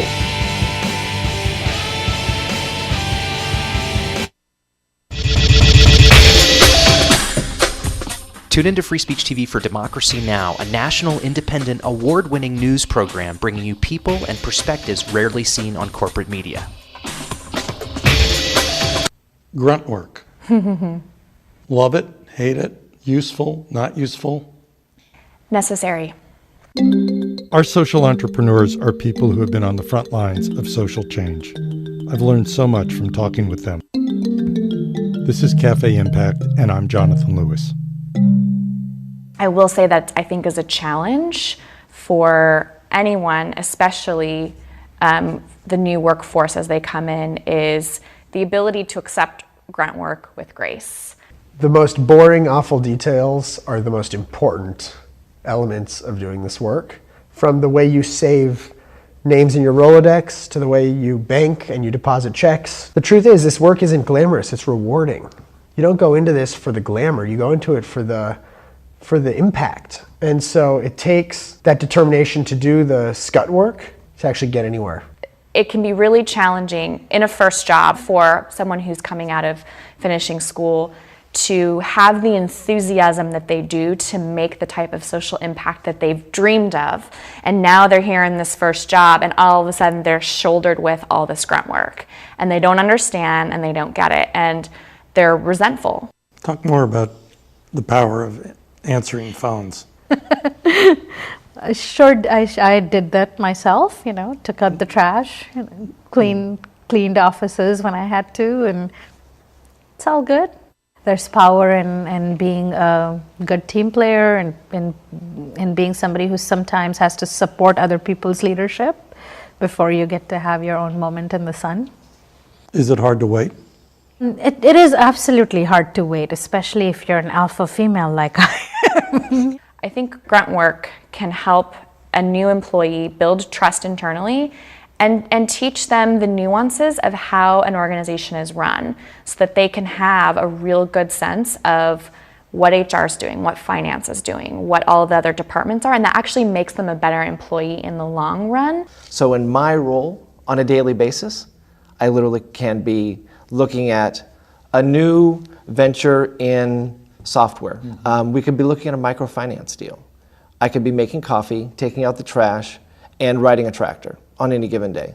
Have you found people who thought it was demeaning that they were given this job, work in the front office and make the coffee when they graduated with all A's from this great university? Yeah, people like that just don't last very long in our world. If your approach to life is that, you're so smart and you're such a fabulous entrepreneur that you can't understand why people aren't giving you opportunities, it's really hard to advance.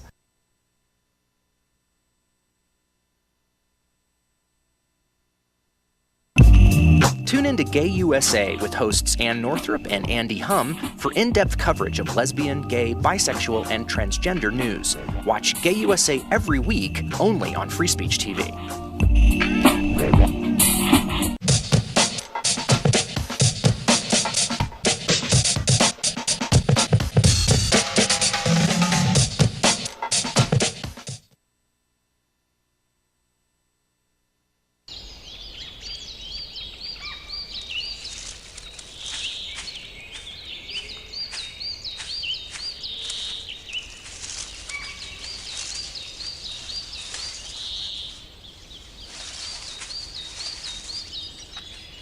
At Earthjustice, we defend the environment in the courtroom.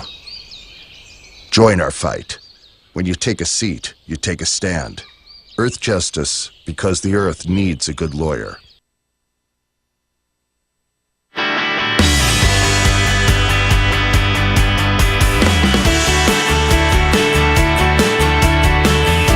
Connect with The Bill Press Show on Twitter. Follow us at BP Show and tweet using the hashtag WatchingBP. This is The Bill Press Show. Welcome back to the program. My name is Clinton Yates. I'm a columnist for The Washington Post. Beside me is Elahe Izadi, who also writes for The Washington Post. Hello, hello. She is also a stand-up comic, and we've been talking about street harassment, feminism, and overall what it is like being a woman in America these days. Elahe, tell me something. So yeah, we just had this discussion about street harassment, and it got me thinking about something that I've been thinking a lot about lately and talking with fellow comedians about, is just what it feels like to be a woman putting yourself out there publicly. So, my male comic colleagues, when they go on stage, they're not having to think about what they look like, what they're wearing, how they're presenting themselves in the same way that a female comic unfortunately ends up thinking about. On Last Comic Standing, there was a female comedian on there, and one of the judges told her to tone it down in the way she looks. She looks too good, and people aren't listening to her jokes, which is something that is really frustrating to hear because, when you're performing in that space, you have so many other things going through your mind. There's a lot of mental energy devoted to it, and you're trying to feel really comfortable and fully yourself. And then to have to devote all this other mental energy to how you're being perceived and how people are going to react. And I've been on stage and I've had men, it's common to have a heckler, right? But I've had men heckle me in a way that was more uncomfortable or just had to do with being a woman. Not something they would do to a man. Not something they would say to a man. And you're already in a vulnerable space when you're up there. So it is frustrating that this is something that happens. So I was thinking about that as another way that street harassment manifests itself. So yeah, that's something that in the performance world, and it's frustrating because you're trying to, when I'm performing, I'm not thinking of myself as, oh, I'm a female comedian. I'm just thinking of myself as a comedian. And so when something like that happens, then it causes you to think, oh yeah, that's right, I'm a woman. Right. Yeah. Yeah. It's a sad situation, and I talk about this a fair amount, and I get emails from guys who don't seem to understand that yes, we do live in an entirely patriarchal society, not just in this country, but across the globe. Check it. Religion, every system of government, men run the show. That is not a good thing. Look at how people are killing each other all the time. I wonder why it is. I'm Clinton Yates. This is the Bill Press Show.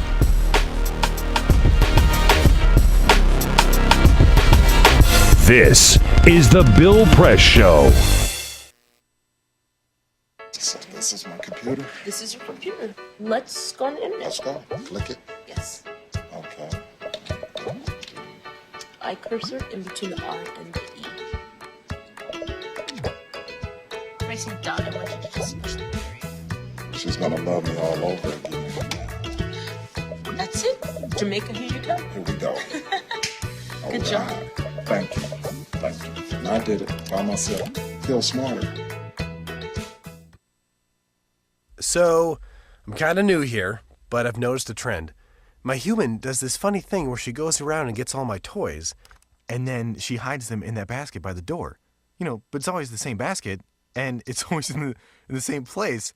And then she acts so surprised when I find them, but, she's putting them in the same basket. Again. It's like, hello? That's where you put it last time.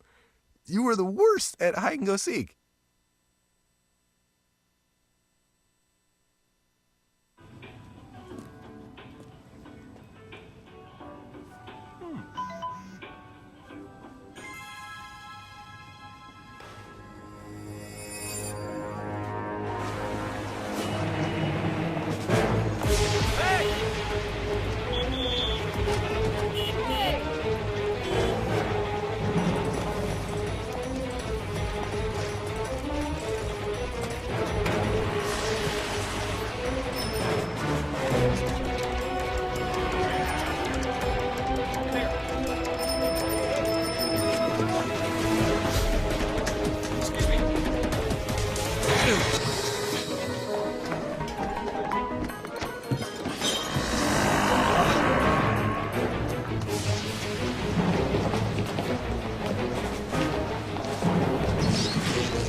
So, same time next week? Well, of course. Put away a few bucks, feel like $1 million. For free tips to help you save, go to Feed the Pig.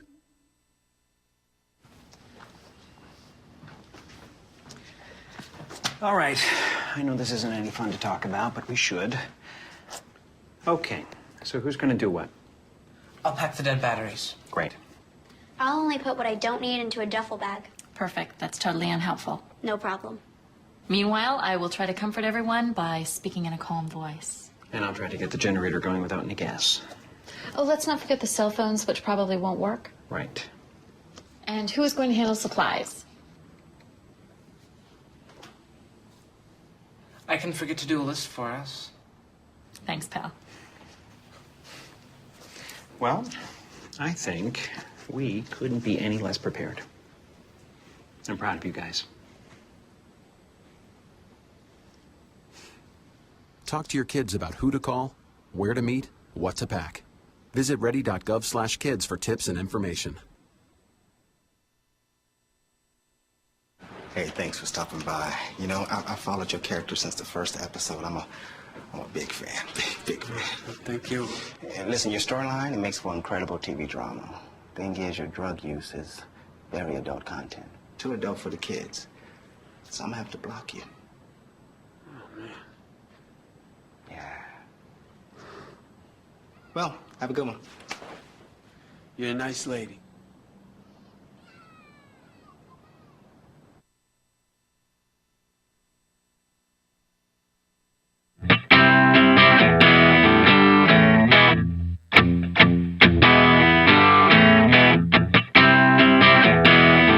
On your radio, on TV, and online. This is The Bill Press Show. And I am Clinton Yates. I'm a columnist for the Washington Post. Thank you for listening to the show. Elahe Izadi is here with me as well. Hello. And we have in studio Louisville native, Trouble Travis Waldron. How are you, sir? Sports reporter from Think Progress. What's going on? Not much. How are you? I'm well. You can follow him on Twitter at Travis_Waldron. You can check out his stuff at thinkprogress.org. And we have been sticking with a theme here. We've been talking about women because that is important. And, that's what we do here.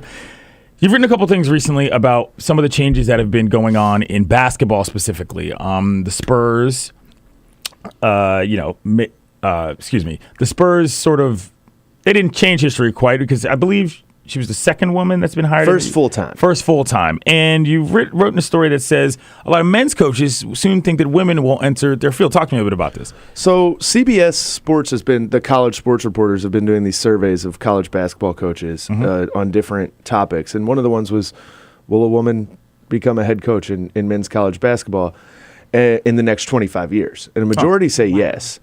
Which is interesting because it's actually been it's right at 25 years since Rick Pitino hired the first woman assistant coach in men's college basketball. And as I wrote then, I would guess that if you went back then and said in 25 years, will we have made more progress? You'd say definitely. Yeah. And we haven't.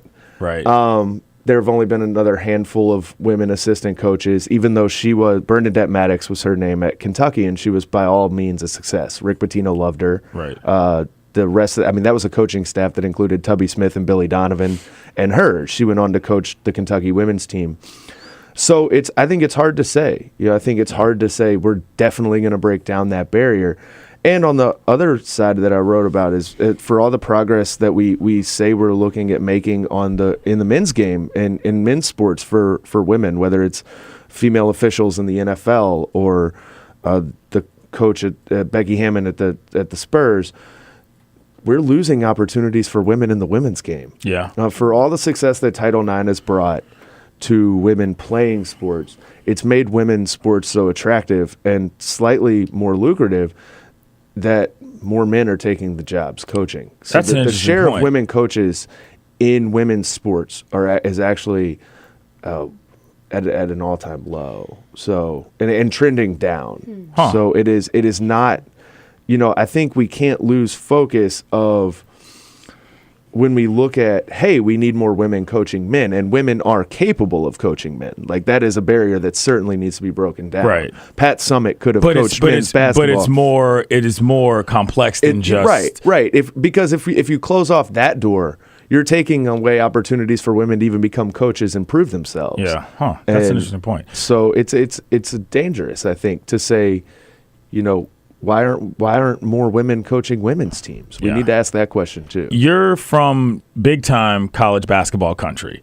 What do you think are some of the realistic societal hurdles beyond just within the sports world that would need to happen to see a woman coaching men, particularly in college basketball?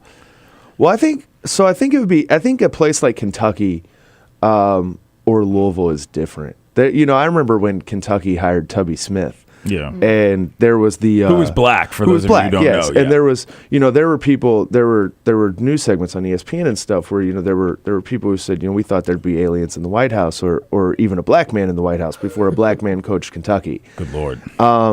And Tubby Smith came in and won a national title his first year, and there was always an undercurrent of racism and prejudice there. But I always thought Kentucky fans got a little bit of a bad rap. It wasn't look. At a place like Kentucky or Louisville or North Carolina, they don't care what you look like if you win games. And I think the same would be true for a woman. Now, the hurdles, though, there will be, the quotes in that CBS piece from other coaches are, can she recruit? And it would be, I think it would be used against them. Yeah. I think it would be used against any woman coach. I think you would get, in the talk radio culture that is sports, you would get people, bashing a woman coach that, saying she's not capable, things like that. Now, that's not any reason not to do it. Yeah. I think the real thing is we need more women in administrative positions in college sports. The overwhelming number of school presidents are white men. Yeah. The overwhelming number of athletic directors are white men. So it's a lot of the same problems. Why don't we have more black football coaches? Yeah. Why don't we have more black basketball coaches? Are the same problem? Why don't we have more women getting opportunities? Yeah. Because the people that are in charge of these decisions aren't thinking about that. Switching gears a little bit, you wrote another story about college football coaches. Athletes beating women up, assaulting people is nothing new, but recently we've seen a couple coaches take more of a serious stand on this matter for their student athletes, a term I use relatively loosely. Explain some of that. So it's kind of sad that this counts as major progress, but Charlie Strong, the new head coach at the University of Texas, recently indefinitely suspended 2 players who were arrested and charged with sexual battery.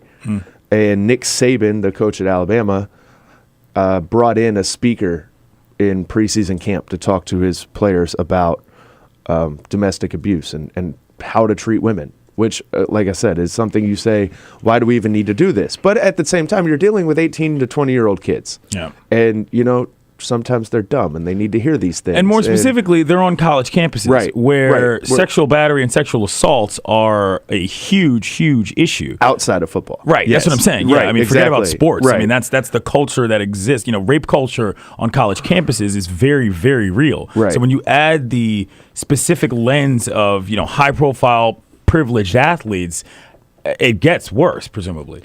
Yeah, and I think, again, it's sort of a sad statement on where we are that this constitutes something that needs to be praised. Yeah. But when you look at all these places, you can rattle off the number of major college programs that have had these kids: Florida State, Vanderbilt, Oregon, Kansas, Missouri. Now the 2 kids at Texas. On down the line of these programs where sexual abuse and domestic abuse has been a problem. And at some point you've got to do something about this. And I've always been I remember when Charlie Strong was at Louisville and he got kind of mocked because his code of conduct came out, and it was basic. It was like, no guns, no drugs, don't be treat a jerk, women with respect. Yeah. But it's like, again, you're dealing with 18-year-old kids who are getting a lot, who are getting a lot of attention, and sometimes you've got to hammer home the basics. And I think maybe if more did it, we wouldn't have such a big problem. Do you think this is going to set some sort of a precedent? I think the fact that it's Charlie Strong and Nick Saban in Texas and Alabama helps. Now, I think they have to follow through. Now, if Nick Saban has a player that's arrested for domestic assault the night before the national domestic championship abuse, game, and then the kid is back on the field that week, then no, the speaker he brought in doesn't do anything. And if Charlie Strong doesn't follow through with tough punishments for these kids or others, if they're convicted or whatnot, then it doesn't really do anything. But it's a start. Yeah. It's an interesting thing. Because for so long, so many coaches used to just say anything that didn't happen on the field or in the classroom was not their business. Right. So to me, this is a light year step ahead to think that there's coaches that are willing to take responsibility for what their players do when they're partying or when they're otherwise dealing with other people that are not involved in the football community. I am stunned, quite frankly, to see this level of interest from any coach. Never mind a big time, guys at big time programs like you mentioned, like the Longhorns or the Tide. Do you think part of that also has to do with the fact that our private lives aren't as private as they used to be, and that like decades before players could behave certain ways at parties or whatever and wouldn't have to fear like photos being posted all over Twitter and all of that. Yeah, I think that's definitely, I think that's a really good point that I hadn't really thought of. I think, especially if you look that there's actually coaches have been talking recently about pulling scholarships or suspending guys for stuff that ends up on social media and that they post on social media. So I think it's a totally changing atmosphere. And I think that I hope the Jameis Winston case opened some eyes. I think it did. I think it absolutely did. That because I think the media generally treated that case better than a lot of others. Considering, now you can go nitpick a lot of the coverage, but considering who it was, that it was the number one most famous in player in the college, country, basically. college football, I thought the media approached it with a large amount of skepticism that isn't always there. That's true. In these types of cases. All right, well, lastly, we got to get to my favorite Little League player in the country, Mo'ne Davis, walking out on the mound, blowing little kids away with her braids and her fastball and her curveball. For those of you who don't know, Philly has a team in the Little League World Series. I started watching this girl in the regional semis because that's how crazy I am about Little League Baseball, because I was intense in Little League Baseball when I played.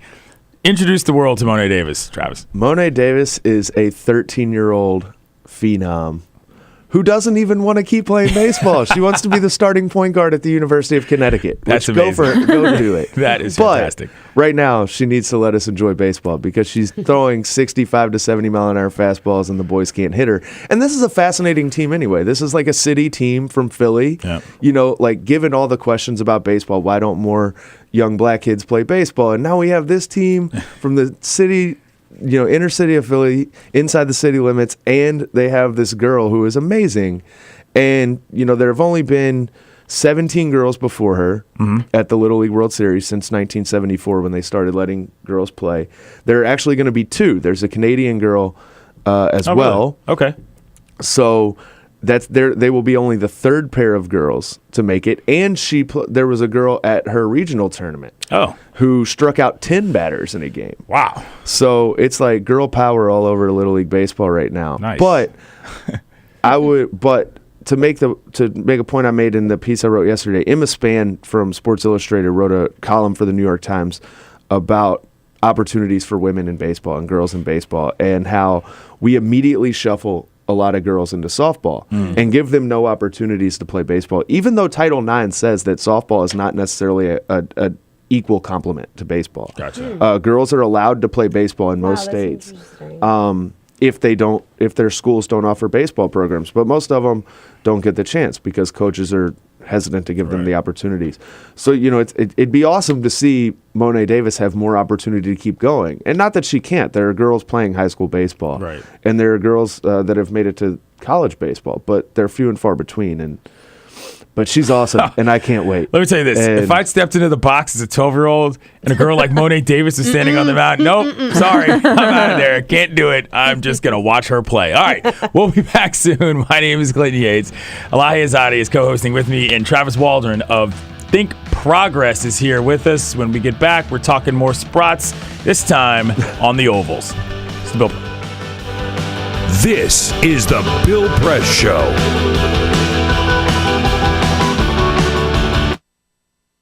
Two anti-government, self-described revolutionaries have shot up a pizza restaurant as well as a Walmart in Las Vegas. The internationally syndicated political series, The David Pakman Show, provides progressive talk, analysis, and interviews with the nation's youngest radio and television host, David Pakman. Find out more and catch up on all the latest episodes by visiting our website at freespeech.org.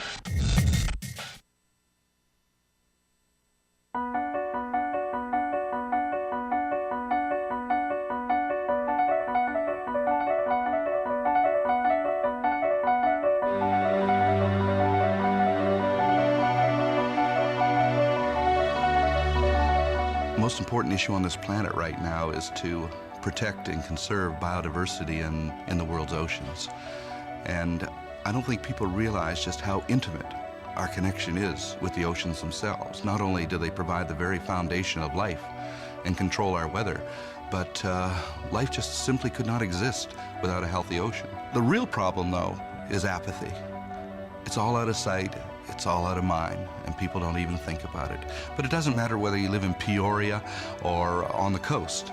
The fact is, whatever happens in the ocean affects all life forms on the planet Earth. If the oceans die, then civilization collapses. We all die. We cannot live on this planet without the oceans. This is, in fact, not the planet Earth. It's the planet ocean, but because we're a land-dwelling species, we refer to it as Earth. But it is the planet ocean, and the oceans are the heart and the foundation of all life on the planet.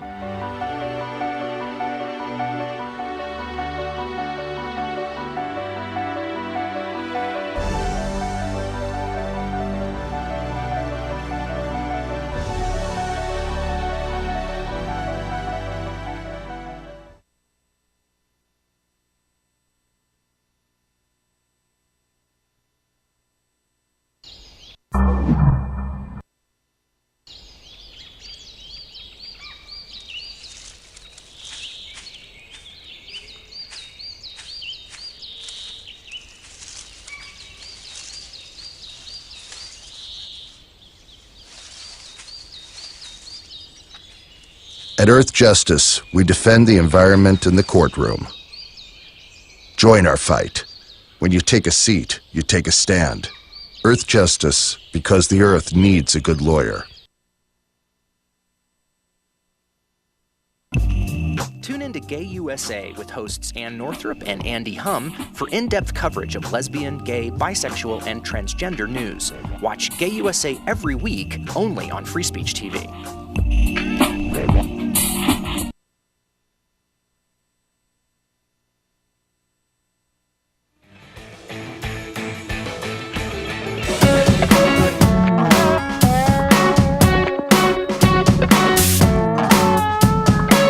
Seen on Free Speech TV and online on TawkrTV. This is the Bill Press Show. Welcome back to the program, gang. My name is Clinton Yates. Elahe Izadi is here with me as well.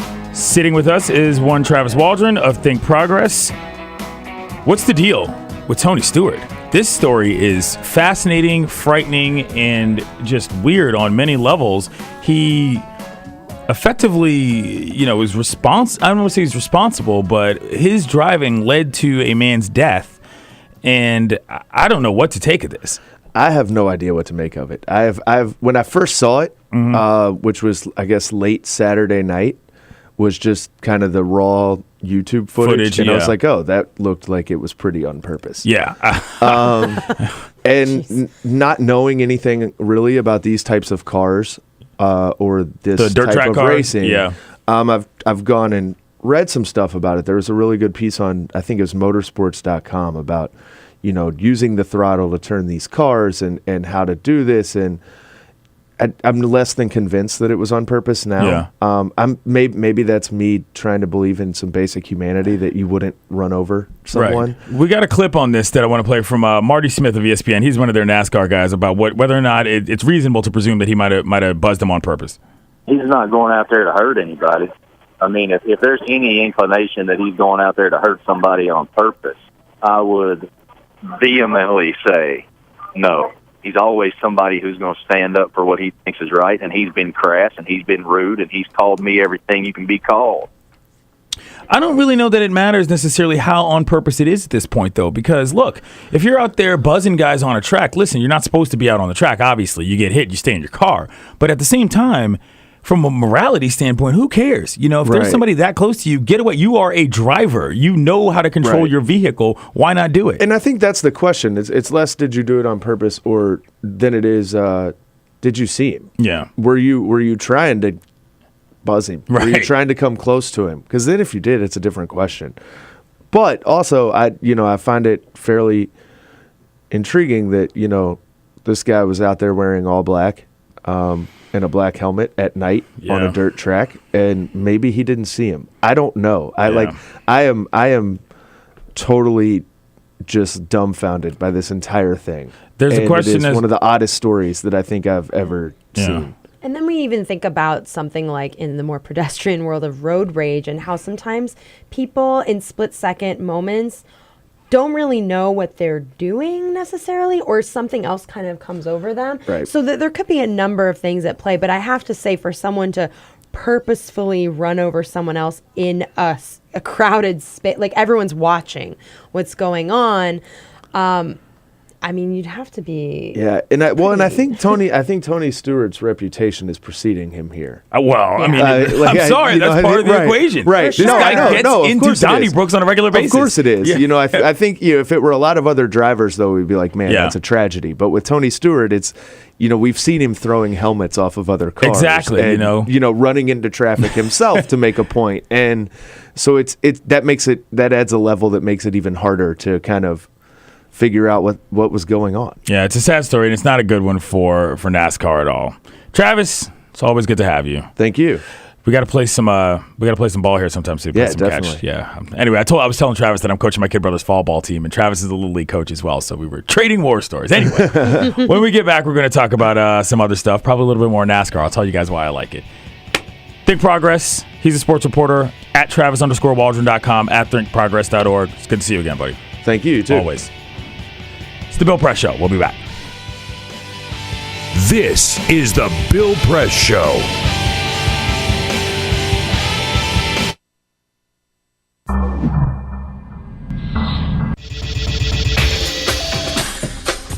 Tune into Free Speech TV for Democracy Now!, a national, independent, award-winning news program bringing you people and perspectives rarely seen on corporate media. I'm the retired bishop with the Episcopal Church as the bishop for all chaplains in federal service.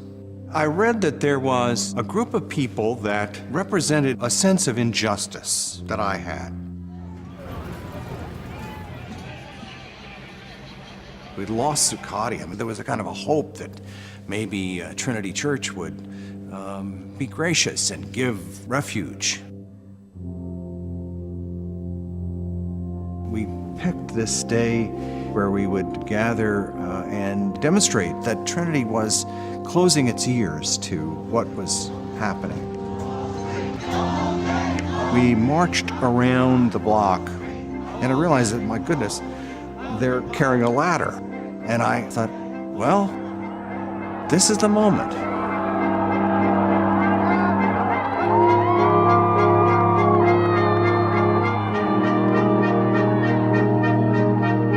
You could feel a spiritual presence. You could feel a certain something.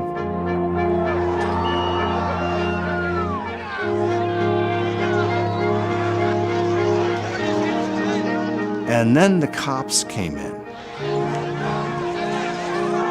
It got brutal. I'm with you right here. Robin, I'm here. The church needed, in this moment in history, to stand alongside of these protesters. The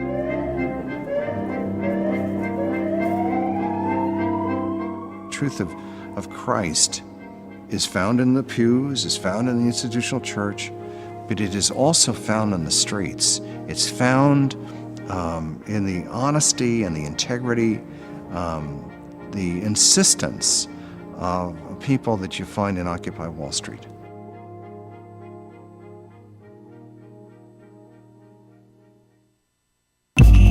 Tune in to Gay USA with hosts Ann Northrup and Andy Hum for in-depth coverage of lesbian, gay, bisexual, and transgender news. Watch Gay USA every week, only on Free Speech TV. Two anti-government, self-described revolutionaries have shot up a pizza restaurant as well as a Walmart in Las Vegas. The internationally syndicated political series, The David Pakman Show, provides progressive talk, analysis, and interviews with the nation's youngest radio and television host, David Pakman. Find out more and catch up on all the latest episodes by visiting our website at freespeech.org.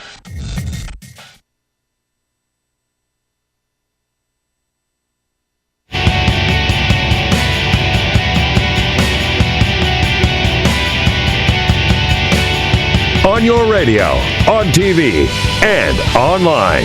This is the Bill Press Show. And I am Clinton Yates, a columnist for the Washington Post. Elahe Izadi is here with me. What up? Hey. So, because POTUS is on vacation, normally at this part of the show we go over his presidential schedule. We talk about where he's going to go, what he's going to do. and all that other stuff, he's on vacay. So we're not there. So what we're going to talk about is my personal schedule for the day. So we end the show. In case you're trying to catch Clinton out in D.C. We end the show in about an hour. I'm going to get in the car and drive back, and then I'm going to probably... I got some reporting to do today, so I'm going to make some phone calls, do some internet searches, and then I was thinking about doing a happy hour movie. I don't know what I want to see though. Have you seen any movies recently? Not yet, but Did you see that? Oh my gosh! Oh, you did. Everybody loves it. Yeah, is it good? Yeah, it's good. Is it like? Do I need to be one of these sort of comic book nerd type people? No, because it's about a series of characters that aren't popular at all. What is it about? Well, Chris Pratt plays the main guy, and it's kind of about this. Chris Pratt, is that Captain America? No, Chris Pratt is Andy from Parks and Rec. Okay, I don't watch that show. Oh, Clinton, there's so many things you need to do. I know. Okay, all right. So anyway, it's worth seeing. Yeah, it's totally worth seeing. It's super fun. I think you would really like it. The soundtrack is really fun. Huh. It's a different type of superhero character and characters. And one of the stars of the movie is like a tiny raccoon in a giant tree. So that sounds cool. Yeah. All right. My buddy Have you heard about Philip Seymour Hoffman's movie too? I saw that too. A Man Most Wanted. Yeah, that is really good. All right, maybe I will check one of those out. Thriller type. My buddy Jerome Baker III is being part of a party for Rock Creek Social Club. If you're here in D.C., it's at Recess tonight. It's their 4th anniversary. I might be there. You never know. Anyway, I'm Clinton Yates. It's the Bill Press Show.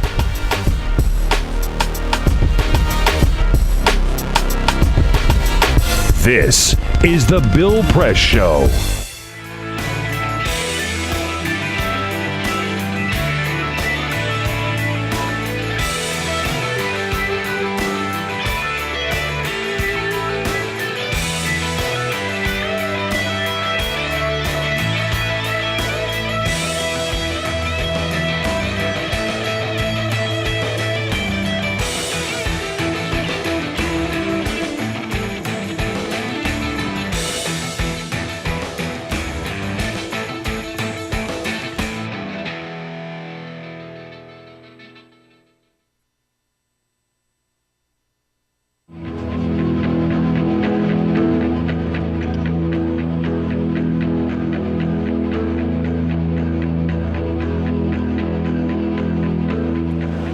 Here reporting from Houston, Texas for Climate Desk. Now, one of the biggest uncertainties in climate science right now is the role of clouds.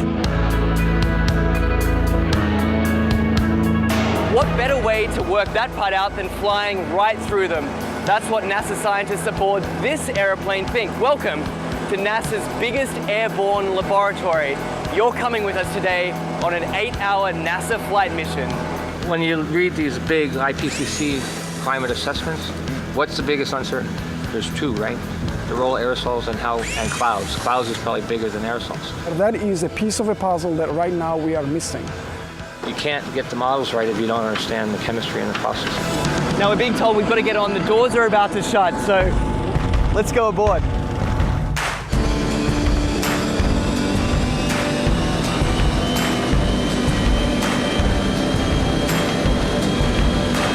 Every time you turn on the weather, every time you hear a climate change prediction, that information has to come from somewhere. And it starts by getting sucked out of the air from planes like this.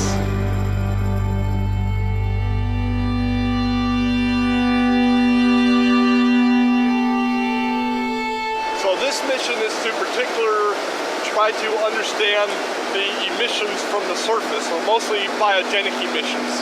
So from trees and other plants. Right now we're flying to our very first part of this experiment on the DC-8. Over Arkansas, there's a particularly pungent bouquet of emissions that scientists are interested in measuring. Well, these emissions lead to both aerosols and to molecules that both destroy and create ozone. So these are very important things to understand for climate studies.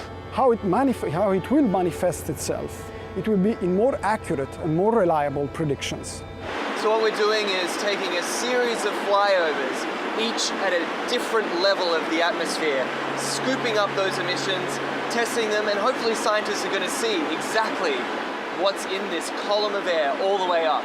The data that we collect in one flight can keep busy 60 scientists and students for 3 years, 4 years. We're still studying data from data collected 20 years ago.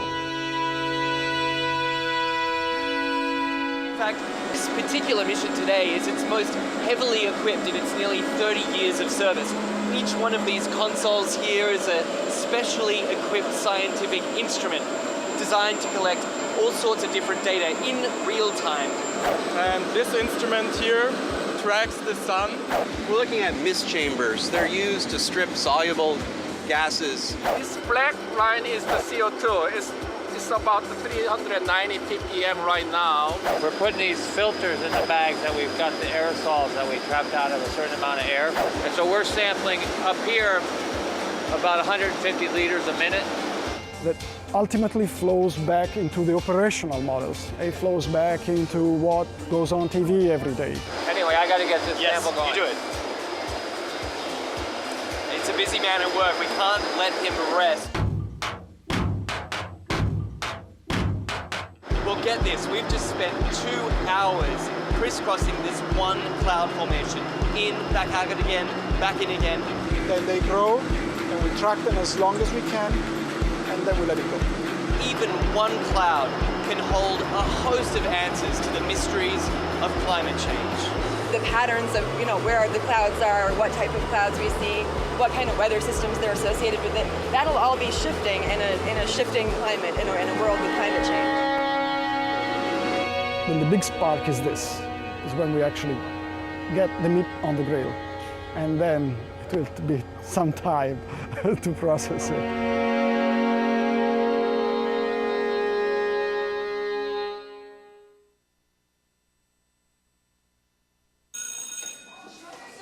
Don't look at me. Your hair's a bit frizzy today. Oh, you should pick that up. Oh, you're such a dork, loser. Here, let me help you with that. Oops. Every day, kids witness bullying. Oh, look, your crush is looking at you. Poor you. They want to help, but don't know how. See, no one here's gonna help you, because no one Teach your kids how to be more than a bystander. Visit stopbullying.gov.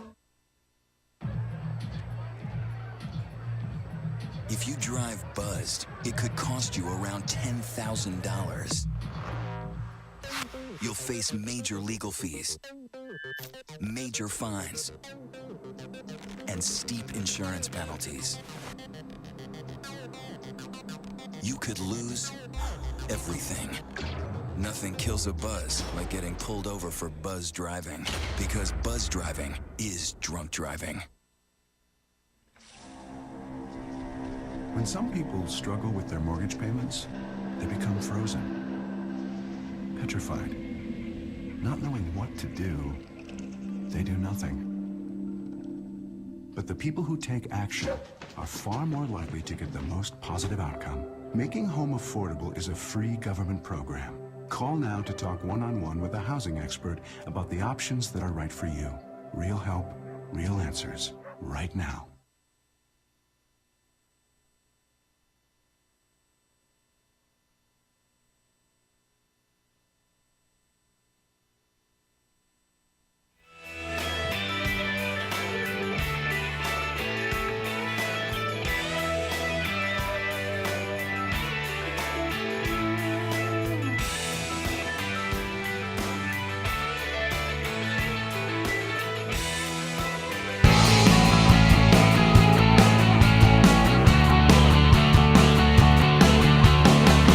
Broadcasting around the nation, on your radio, on your TV, and online. This is The Bill Press Show. Welcome back to the program, kiddos. It is Tuesday, August 12th, 2014. My name is Clinton Yates. I'm a columnist for the Washington Post. Elahe Izadi is here with me as well. Hello. Elisa is on the boards, Alicia's on the phones, and Cyprian's on the cameras. That's how we do it here. That's the team. If you want to call the program, if I can figure out the phone number, it is 866-55-PRESS, 866-55-PRESS. In studio with us is media reporter for Politico, Hadas Gold. How are you, Hadas? I'm so great. Thanks for having me. What'd you have for breakfast this morning? Nothing yet. What are you going to have? I really want pancakes. Yeah. Pancakes. Yeah, Is this an IHOP situation? Is that where you go for your pancakes? I actually haven't been to IHOP yet in DC for pancakes. Maybe I should try it. Yeah, the one in Columbia Heights is Well, off let the me chain. tell you, yesterday I had a pancake muffin and How my does world that has work? been rocked. I don't know. It was a muffin that tasted like a pancake. Exactly like a pancake. Where did you get that? At Washington Post. It was someone's birthday. Someone brought in a bunch of muffins. And I missed it. See, this is why you need to be in the Yes, newsroom. I because know. you More get often. pancake It's too muffins. bad I'm out reporting stories, alas. So, you told a story during the break that we have to get to because I like telling stories about the teacher out of school, which is that when you were at the correspondence dinner, you saw Bill? So the Fusion, which is like the ABC Univision Latino youth-oriented channel, was having a party during the White House Correspondence Dinner weekend. And it was like the most fun party White House Correspondence Dinner because people there actually danced and were social and had a good time. So, there's great band playing. Everyone's dancing, salsa dancing all around. And I walk in and who do I see but Bill Press standing like on the dance floor. And so I just walk over to him and I said, "Oh, hey, didn't expect to see you." He's like, "Yeah, my friends brought me." So was he dancing? He was kind of, cutting around. Can Bill dance? That is the question. I think he can. All right. Well, that is all very important. You heard it here first. We have a lot more to get to in this segment, but first, this is the Full Court Press. Just some other stories making news, and in homage to Peter Ogborn, we will do a food story here. Nice. We can all thank social media for the return of Burger King's chicken fries. Burger King brought the fry-shaped chicken pieces back after some mounting social media pressure, mostly from millennials. Yeah. Chief Marketing Officer Eric Hirschhorn explains that the demand for this product is so fanatical that we asked ourselves, who are we to get in the way of our guests having chicken fries? I'm into it. I'm not sure I exactly into it. understand what chicken fries are. They are chicken in the shape of fries. We So have they're them at my chicken school tenders. lunch cafeteria. They're very revolutionary, so obviously. they're tenders, but they're fries. It's chicken meat, presumably, in the shape Is it of fried like fries? Yeah, I mean, Exactly. Okay. Aren't chicken nuggets fried? So what's it? I mean, Yeah, you but have I meant like, is it like lightly breaded? Is it super breaded? I mean, Yeah, what is yeah, it? yeah. Okay. Yeah, All you right. got it. Okay. I'm down. I'm down. Some more sports news. Seattle Seahawks running back Marshawn Lynch is currently being investigated for an alleged assault and property damage charges stemming from an incident over the weekend. Lynch has not been arrested as facts are still pending. At this point, the charges are strictly an allegation, a Bellevue police officer stated, adding that there is no domestic violence or sexual assault involved in the case. However, we will be following that. You know what? I'm going to wait till I hear about all that. Yes. And it was a very tragic day yesterday with the news of the alleged suicide of Robin Williams. The news broke late in the afternoon when Williams was found unconscious and not breathing inside his home in Tiburon, just north of San Francisco, around noon local time. He was pronounced dead shortly thereafter. Robin Williams was 63 years young, and the coroner suspects the death was a suicide due to asphyxia, and the investigation is still underway. Very sad. Yeah, we talked about this earlier in the show. You know, Robin Williams is nothing short of an American icon. Elahe, as a comic, he's a guy that obviously influenced almost everybody from the improv world. It's, I don't know. Very sad. Yeah, very sad. So, all right, well, with that, we will move into some slightly different news. Like I said, Hadas is the media reporter for Politico, and one of the stories you wrote recently is about a man named James Risen. Yes. Please explain the story for those who do not understand. A lot of Pulitzer Prize winners are backing him. Right. What's going on? So James Risen is the New York Times reporter who the federal government now wants to force to testify to reveal pretty much who was his confidential source on a story about the CIA. Mm-hmm. And yesterday, 14 former Pulitzer Prize winners all got together and released joint statements through the Roots Action Network supporting him and calling on the government to stop all legal action against him because recently Risen went to the Supreme Court and the Supreme Court refused to hear his case and refused to hear a federal appeals court that said he was going to have to testify.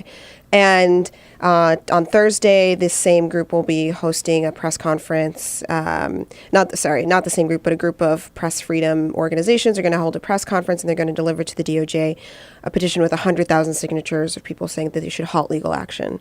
And so, How often do you see Pulitzer Prize winners sort of gathering as a group and doing things like this? I mean, is this common practice for those no, who it's don't? not common, and it was a very not disparate, but a lot of different Pulitzer Prize winners from different organizations from different years. You had ones from this past, from 2014 to back to the 80s.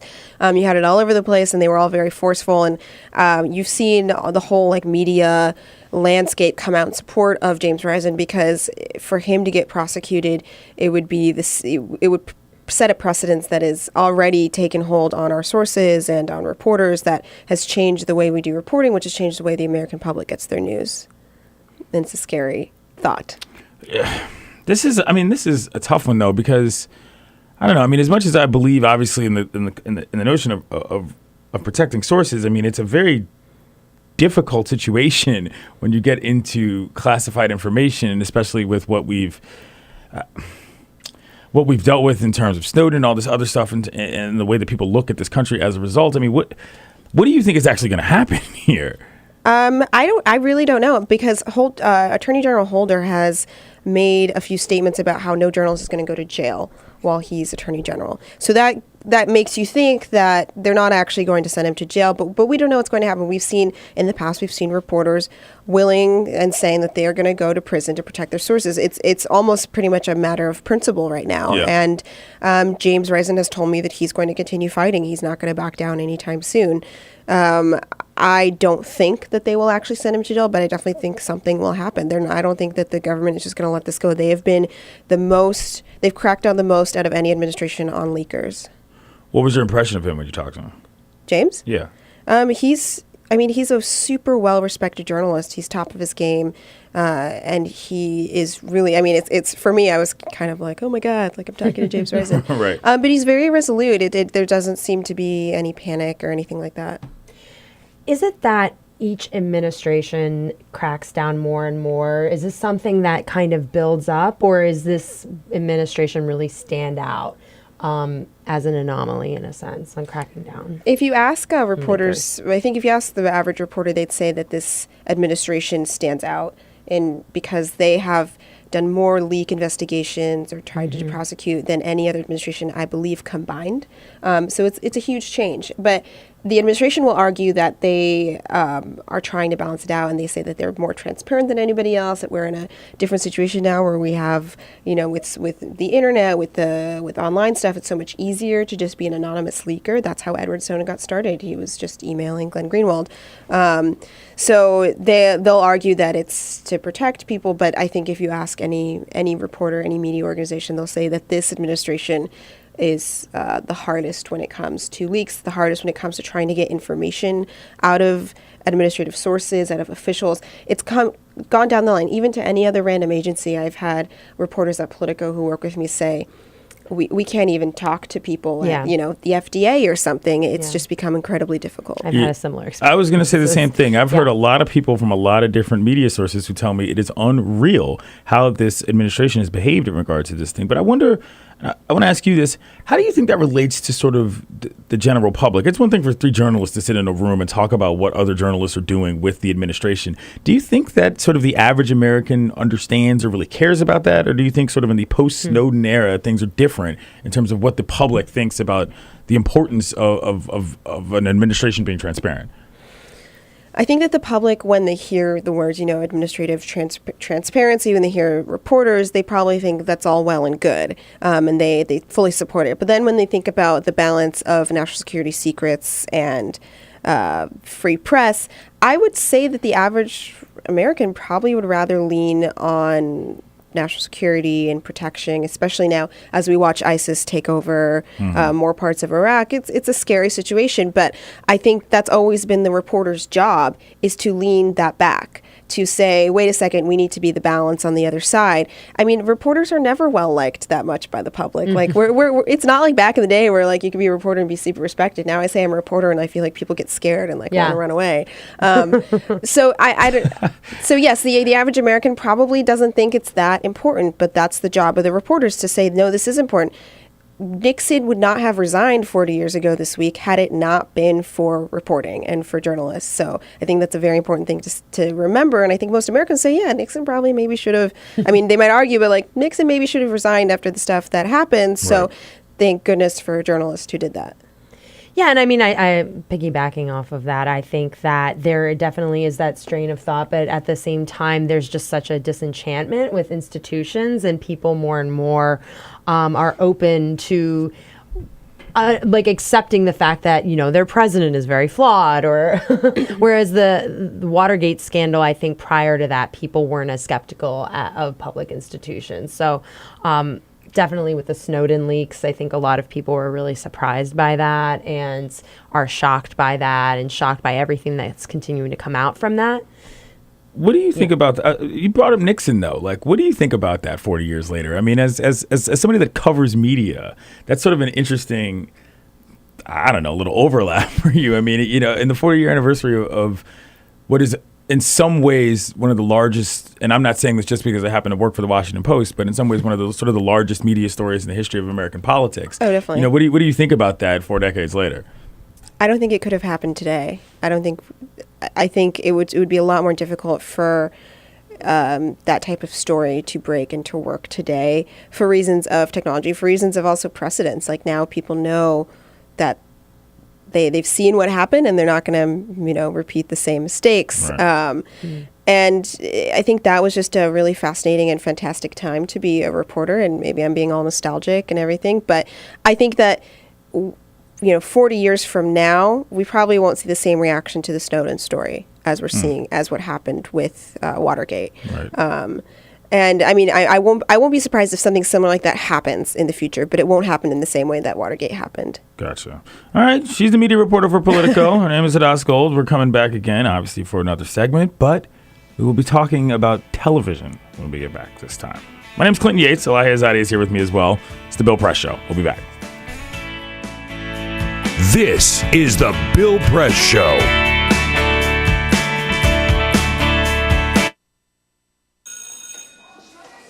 Don't look at me. Your hair's a bit frizzy today. Oh, you should pick that up. Oh, you're such a dork, loser. Here, let me help you with that. Oops. Every day, kids witness bullying. Oh, look. Your crush is looking at you. Poor you. They want to help, but don't know how. See, no one here's gonna help you, because no one Teach your likes kids you. how to be more than a bystander. Visit stopbullying.gov. If you drive buzzed, it could cost you around $10,000. You'll face major legal fees, major fines, and steep insurance penalties. You could lose everything. Nothing kills a buzz like getting pulled over for buzz driving, because buzz driving is drunk driving. When some people struggle with their mortgage payments, they become frozen, petrified. Not knowing what to do, they do nothing. But the people who take action are far more likely to get the most positive outcome. Making home affordable is a free government program. Call now to talk one-on-one with a housing expert about the options that are right for you. Real help, real answers, right now. Here at the GED Pep Talk Center, we have pep talkers standing by to get you motivated for your GED diploma. Text the name Terry to 69222 for a sympathetic pep talk. You show people what you really are. Or for a gentle pep talk, text the name Deborah. You know you're going to make people very proud of you. And if that's not enough, text the name Danny for an extreme pep talk. Prove everyone wrong. Show them you're the boss. Get your GED pep talk and find free GED classes. Text the name of the person you want a pep talk from to 69222.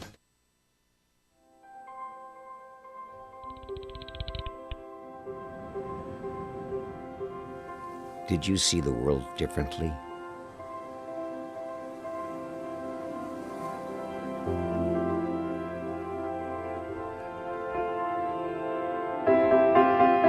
Did you celebrate the victory?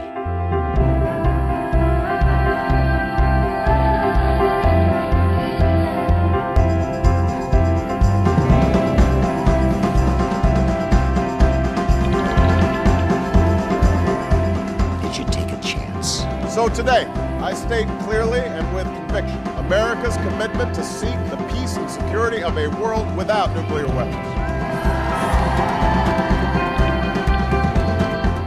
you stand up against our greatest threat?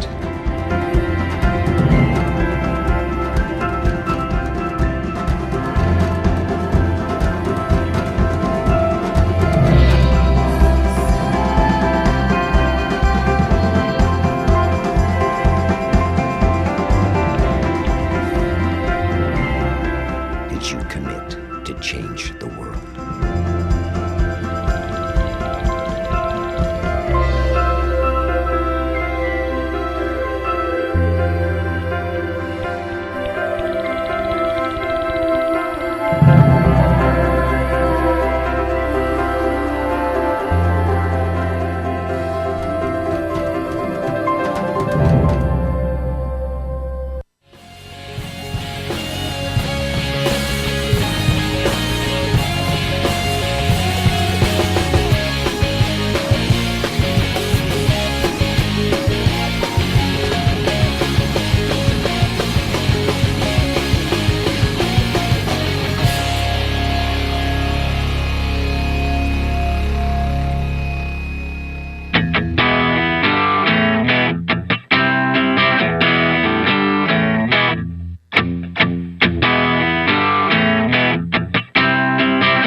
On your radio, on TV, and online.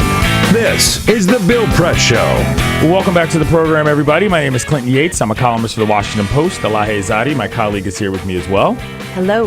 And sitting in with us is media reporter from Politico, Hadas Gold. Good morning, Hadas. Good morning. So we were talking about James Rising beforehand, but moving over to the TV side, there is news on a popular Sunday morning program. Popular. Well, I say popular in the sense that I know what it's called, and I don't know what any of the others are called because I don't watch those shows. I probably should, but I pretty much... Well, you're exactly the problem with all these shows. Yeah. Fair enough. Let's figure out what we'll get Clinton Yates to watch Sunday morning political talk show. Yeah, well, put some more women and people of color on them, and then that's a pretty good idea. But speaking of that, it appears that Chuck Todd is likely to replace David Gregory on Meet the Press. What's the deal with that? Right. So our colleague Mike Allen had this big scoop that, everyone's been expecting.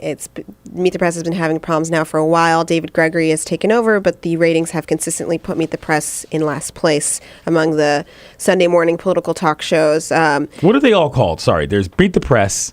There's Face the Nation on CBS. Oh, Face the right. I know and what there's that is. ABC's This Week. This Week. Okay. Yeah. Okay. Sorry. Go ahead. So those are the three big ones. Right. And Meet the Press has consistently been third. And this is a big difference because they used to be the ratings king, like 15 years or something. They were always number one that was under Tim Russert. And a lot of people said, you just can't fill the shoes of Tim Russert. It's super difficult. And it just didn't seem like things with David Gregory ever really meshed and took off. And for a while, NBC News was like, no, David Gregory's our guy. This we're going to stay with him. And then over time, we've seen their statements become less and less forceful. And then people started talking about who's going to take over. And now it seems as though Chuck Todd is going to be the successor. So you get another white midlife male. Yeah, shocker. Yeah, there have been some studies done on the diversity or lack thereof of political morning, Sunday morning programs. Not just the hosts, but the guests. And they're consistently predominantly white and male. I think the only one that isn't is Melissa Harris Perry on Sundays. And she Candy also Crowley hosts CNN State of the Union. Oh, okay. So there's that. But I mean, in terms of the guests. Yeah. In terms of guests. the guests, not just the hosts. Is it awkward to talk about Luke taking his father's spot? I mean, is that something that was legitimately considered? I mean, he's a young guy, but I think that Luke still has a few more years in him before they would ever put him in a show like that. I must say, I'd be far more inclined to watch it if Luke hosted it than if some other guy who's, what they should do is that, for them, it was a question of, do we stick with our format or do we completely change it? And there was rumors they were going to change it. There was rumors they're going to bring on Mika and Joe to do some kind of roundtable-y thing. But I think this shows that they're going to stick with the format they have now. But don't be surprised if you see people like Luke Russert, people like other hosts we've seen around, maybe even Ronan Farrow, I don't know, right. But taking on these different types of shows. But what's interesting actually is the first host of Meet the Press was a woman back in the 40s. Mm-hmm. So it's kind of interesting that she was the only major host of Meet the Press, but that was way Martha back in the day. Roundtree. I'm not going to act like I knew that. I got the Wikipedia page up. So there's that. But Chuck Todd, to not discredit him at all, he is a great host at NBC. He's probably the hardest working journalist they've got there. He has like 3 jobs. He's one of their senior White House reporters. He's political director. He hosts the Daily Rundown. I really respect him as a journalist. He's given us some of the best Vietnamese restaurant recommendations in DC. Oh yeah, you're into the pho or the banh mi? The pho. I mean, I love banh mi as well, but the pho. The pho is really Shout out to Pho Viet. Pho Viet is dope. But I think that he will do a really great job, and he's he kind of is a good kind of compromise. He's very well respected by the political class. He's a huge political junkie. He knows what he's talking about. He gets super excited about all of these little trivia things. He's going to know everything back and forth, up and down, and he's still kind of on the younger side. He's still kind of like can connect to a slightly younger audience than maybe some other hosts might. Well, this is my thing. I love Chuck. And that's why I don't want to see Chuck go to some graveyard of a TV show like Meet the Press. I mean, that's sort of what my concern is. Like, to me, he's best when he's in a more freewheeling sort of environment, when he can be amongst people. But when he's sitting in a room with, a bunch of old guys, as we mentioned, that are sort of forced to stay on message and forced to only talk about one thing, that to me seems like you were stifling what he can do. And for me, that just doesn't make sense on any level. Despite their failing ratings, they still get really great ratings, and it's still considered like a pinnacle or a high point in someone's career to do a Sunday morning show. And this is also not to say he's going to stop doing his other stuff. One thing that's interesting is a lot of people were floating like Andrea Mitchell to do Meet the Press, which I think would have been a really great option. That makes sense as well. Yeah. Oh, Meet the Press. Maybe I'll watch it now that Chuck's on. You never know. She's a media reporter for Politico, Hadas Gold. You can follow her on Twitter at Hadas_Gold, and her stuff is online at Politico.com. Thank you for coming in. Thanks for having me. Well, as always, I'm Clinton Yates. Elahe Izadi is here as well. It's the Bill Press Show.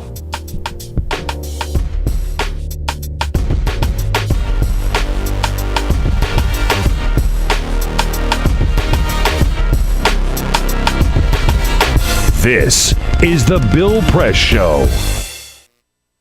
So this is my computer. This is your computer. Let's go on the internet. Let's go. Click it. Yes.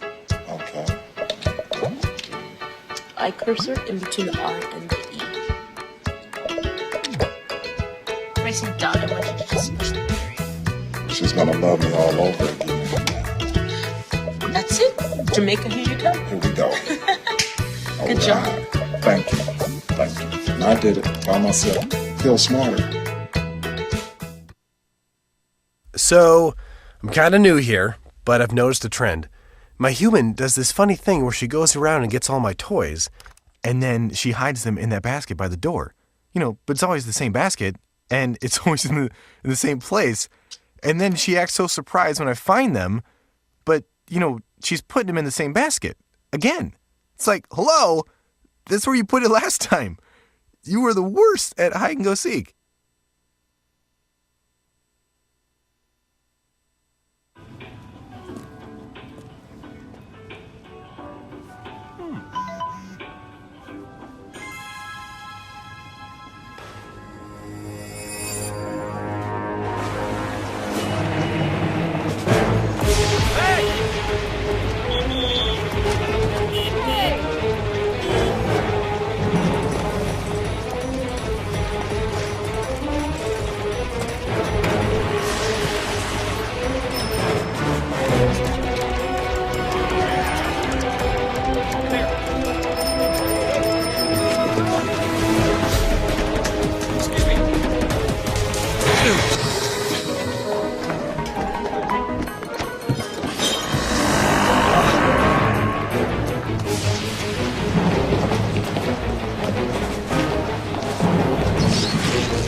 So, same time next week? Well, of course. Put away a few bucks, feel like $1 million. For free tips to help you save, go to Feed the Pig.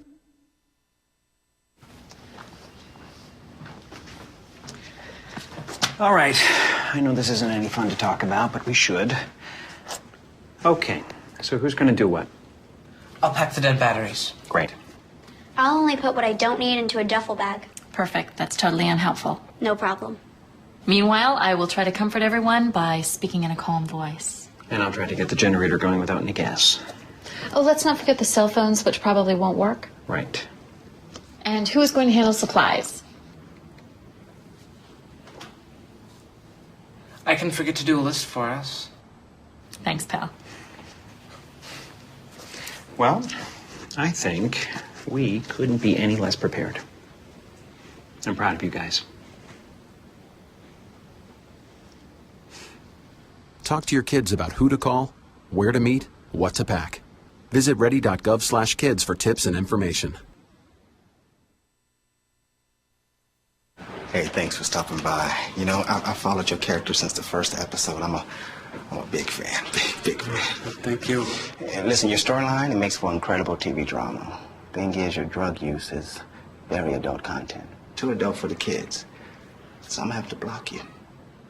Oh, man. Yeah. Well, have a good one. You're a nice lady.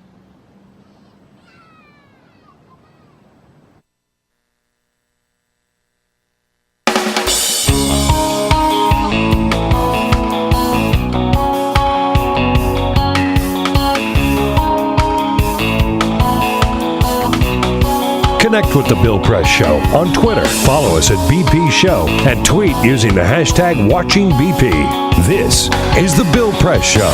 Welcome back to the program, everybody. My name is Clinton Yates. I'm a columnist for the Washington Post. I am joined by Elahe Izadi, who also works for the Washington Post. We have on the line, representing the 3rd District of Kentucky, Congressman John Yarmuth. How you doing this morning, sir? Hey, I'm doing great, Clinton. Good to talk with you. You too. You can follow him on Twitter at Rep. John Yarmuth, and he's online at yarmuth.house.gov. So, middle class jumpstart. Go. Right. Well, you know, I think there are 2 things we can all agree on. One is that Congress is not doing anything. Yep. The American people want us to do something. They want us to act. And the second thing is that over the past 3 decades or so, the middle class in this country has basically lost ground in terms of its purchasing power and its upward mobility.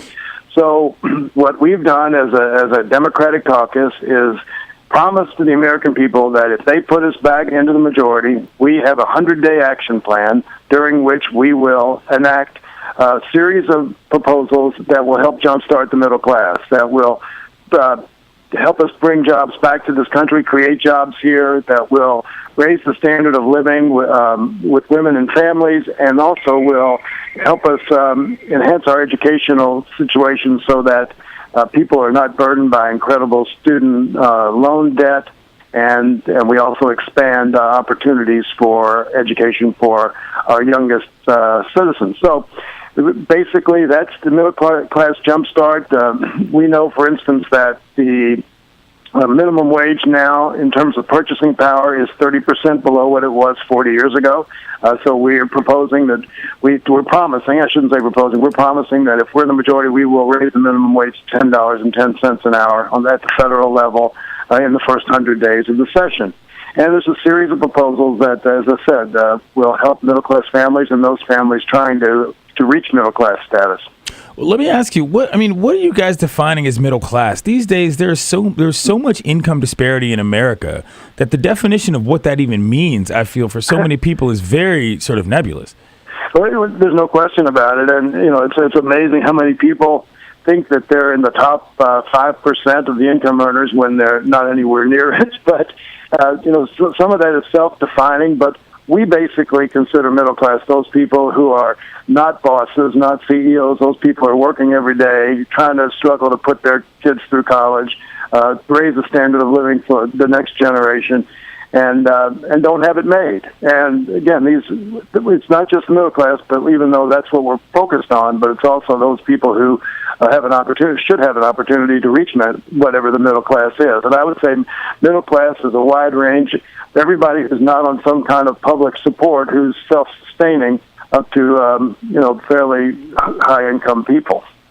Congressman, I wanted to ask you specifically about proposal to raise the minimum wage. Kentucky, I believe Kentucky State House passed a measure to do that. It didn't move forward in the Senate there, and the Senate here in the Capitol, the minimum wage proposal didn't make it even out of the Senate, and there's no appetite really among Republican leadership to bring it forward. Do you feel like this conversation around raising the minimum wage is one that's going to stay out there in the ether, and how is that affecting races in your home state, for instance, with Senate Minority Leader Mitch McConnell facing a tough re-election fight? Well, I think this is going to continue to be a top priority issue for the American people, because we're seeing in many states, even in Seattle, where they raised the minimum wage to $15 an hour, or they are raising it in the process of raising it to $15 an hour, that if the federal government doesn't act, even though significant majorities of the American people all think the minimum wage ought to be raised, there's going to be news items continuing because all these state initiatives are going to keep going on. We have a Metro Council here. They're considering and have the votes, I believe, to raise the minimum wage in what's called Louisville Metro to $10.10 an hour. Now, there's a question of whether they have the legal power to do it, legal authority to do it, but some of these initiatives are occurring everywhere.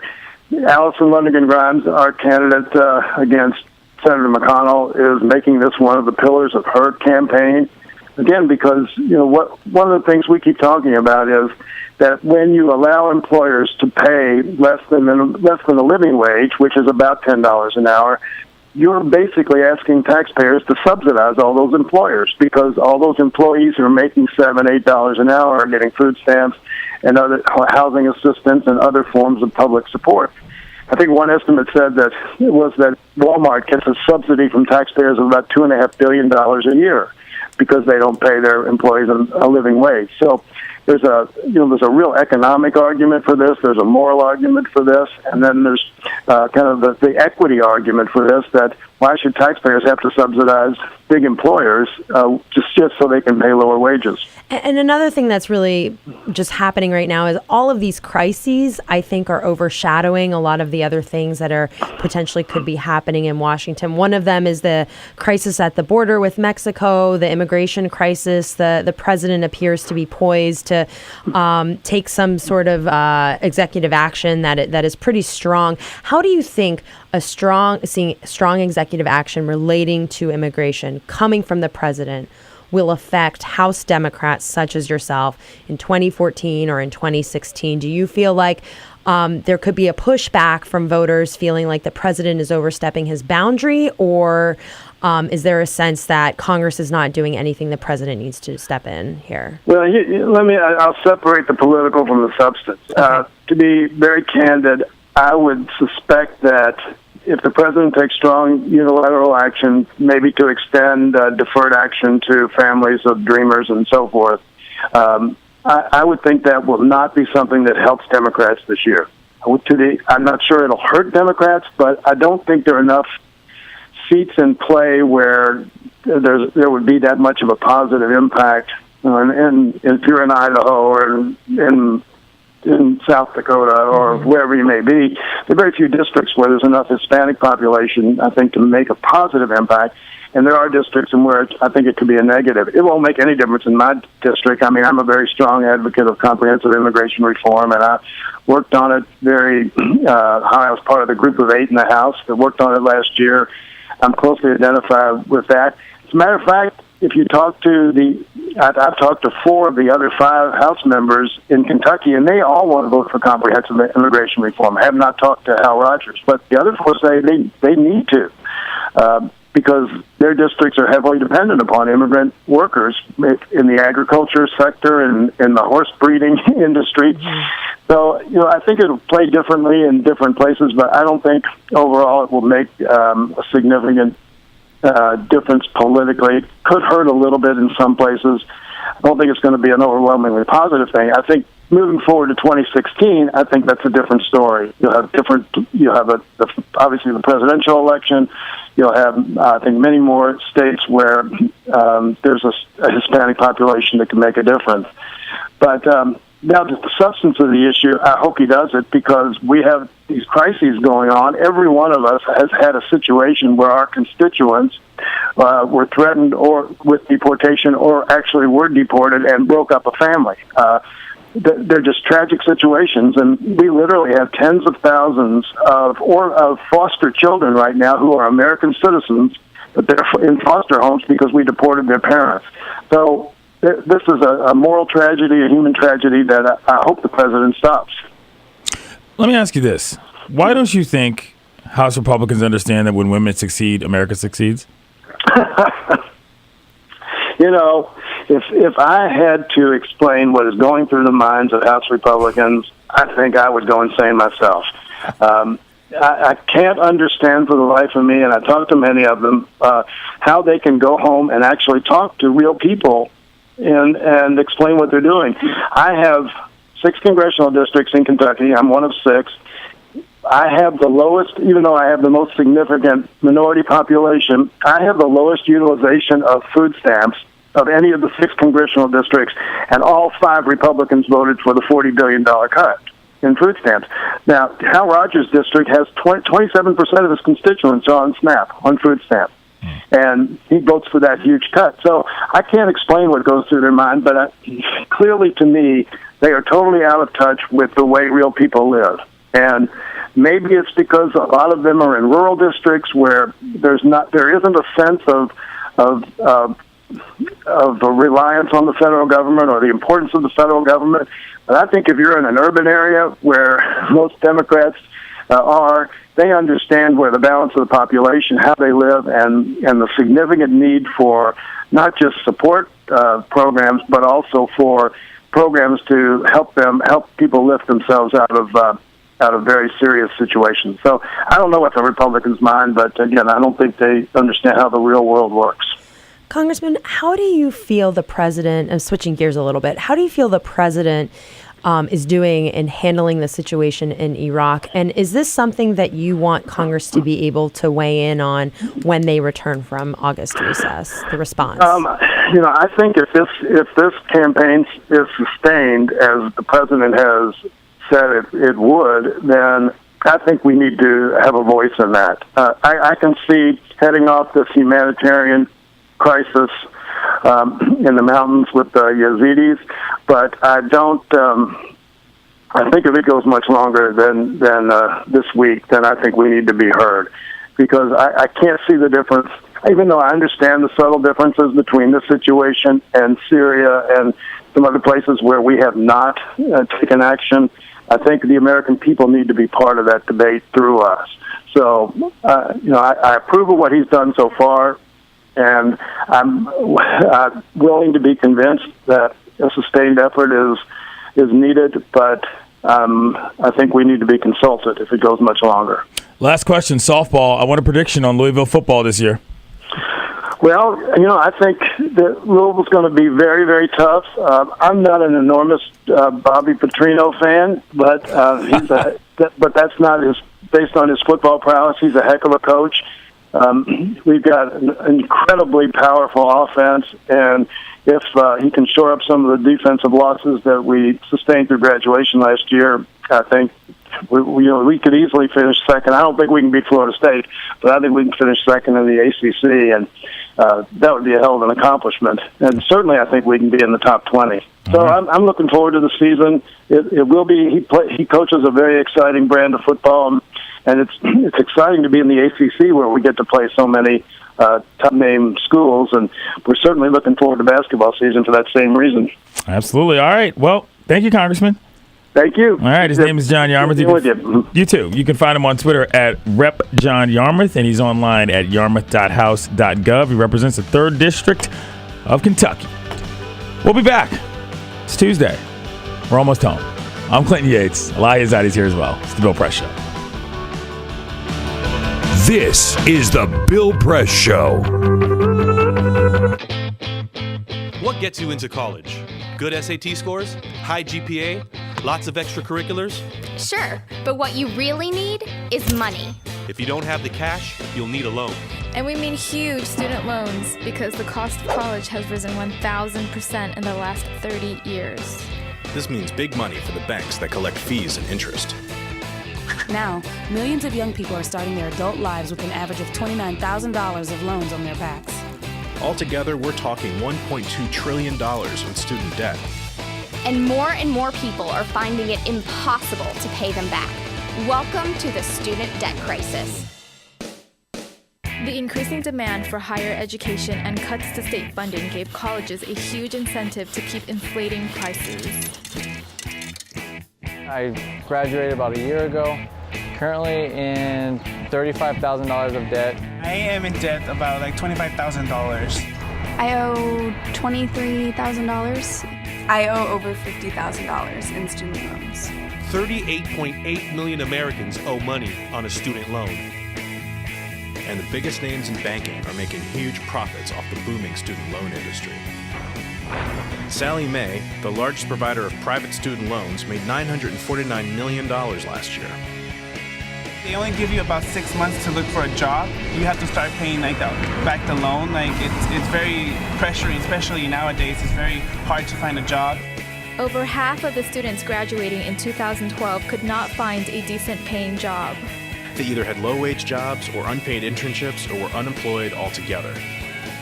So you can't make the payments. You start incurring late fees, which makes the loan even harder to pay off. And it stays with you for years, even decades. Right now, a third of the people who started repaying their loans are delinquent or in default. That's 13.7 million people, more than the populations of Chicago, New York, and San Francisco combined. Worse, it's not just the borrowers who are in trouble. Many loans require co-signers. So if the student is unable to pay, that co-signer, a father, a mother, or a grandparent, is now on the hook. Even a grandparent's Social Security benefits can be garnished to pay the loan. We should have an answer to this. If you get really behind in your car payment or your credit cards, you can file for bankruptcy. But Congress has made it nearly impossible to discharge student loans through bankruptcy. Big institutions make big profits while students try to make ends meet under crushing debt. Is this how we want our education system to work? The whole point of going to college is to get the career you want, but lately that's been discouraged because no one can afford school. You get a job just to pay off your student loans. We need higher education, not higher debt. Sign up to end the student debt crisis at higherednotdebt.org.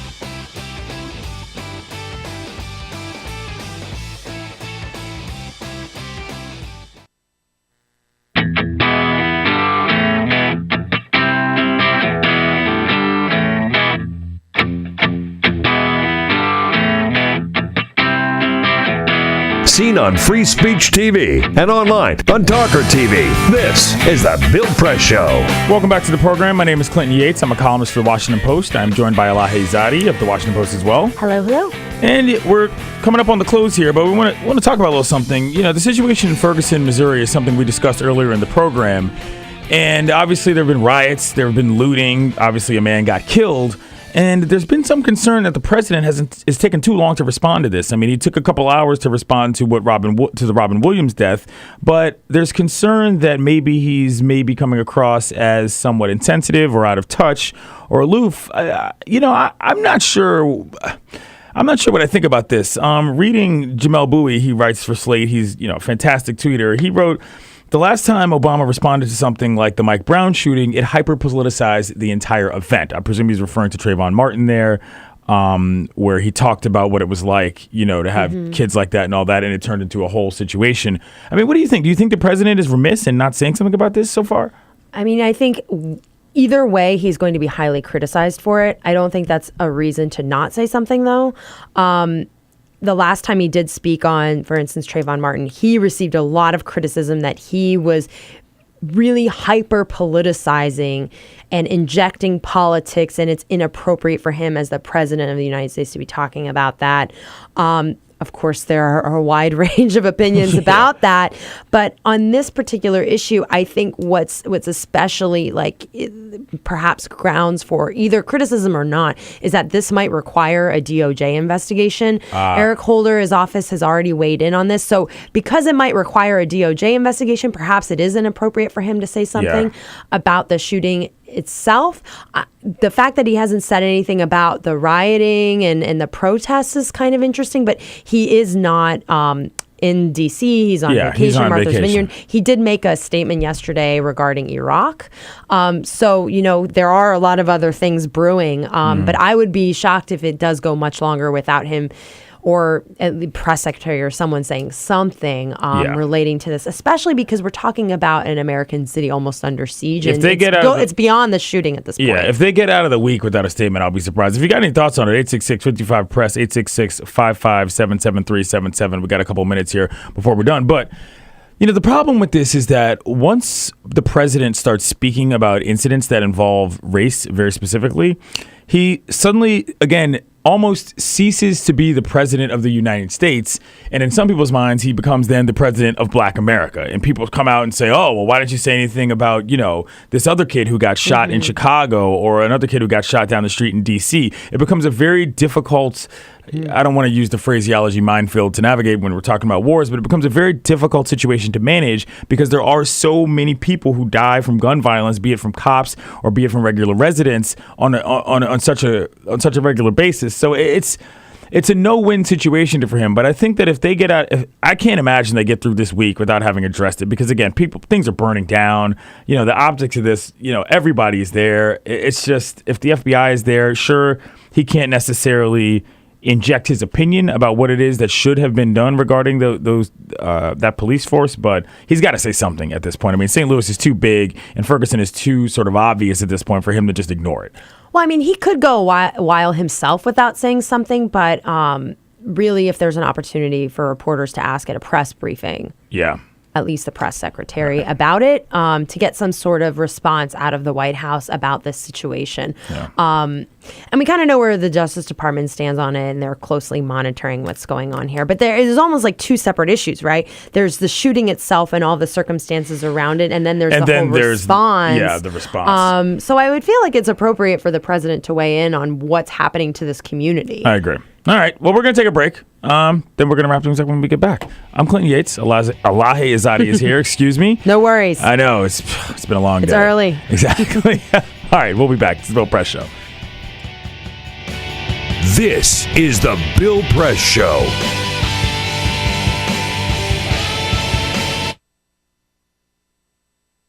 It is possible to read the history of this country as one long struggle to extend the liberties established in our Constitution to everyone in America. In other words, who, according to our laws and culture, gets to be considered a person? The law creates legal personhood, and movements create law and change culture. So, how have the courts passed laws to shape our culture? That history goes way back before Citizens United. 1819, Dartmouth College versus Woodward, Supreme Court case, turned a corporate charter from a government-granted charter to a contract. This ruling gave corporations standing within the Constitution. 1886, Santa Clara County versus Southern Pacific Railroad. Though the court did not rule on corporate personhood, the decision was subsequently cited as a precedent to hold that a private corporation is entitled to the same 14th Amendment rights of due process and equal protection as human beings. This makes it impossible for us to make laws that treat local businesses any differently than giant multinational corporations, even if their business practices are deemed to be harmful to workers, the environment and communities, or if they have a history of violating the law. Hale versus Henkel, 1906. The court granted corporations the Fourth Amendment search and seizure protection. Dodge versus Ford Motor Company, 1919. The Michigan Supreme Court says the business corporation is organized and carried on primarily for the profit of the stockholders. Stockholder primacy is established.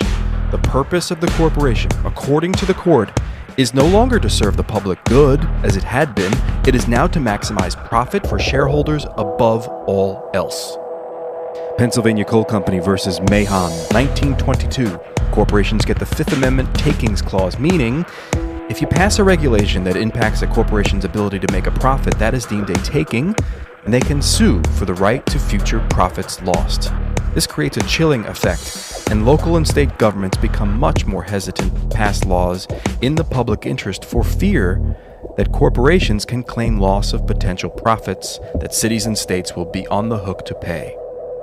Buckley versus Vallejo, 1976. The Supreme Court rules that spending money to influence elections is protected under the First Amendment, in effect saying that money is speech.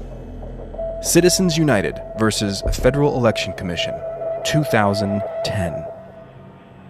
Today, the Supreme Court of Chief Justice John Roberts declared that because of the alchemy of its 19th century predecessors in deciding that corporations had all the rights of people, any restrictions on how these corporate beings spend their money on political advertising are unconstitutional. The court's ruling threatens to undermine the integrity of elected institutions across the nation. It's a rejection of the common sense of the American people.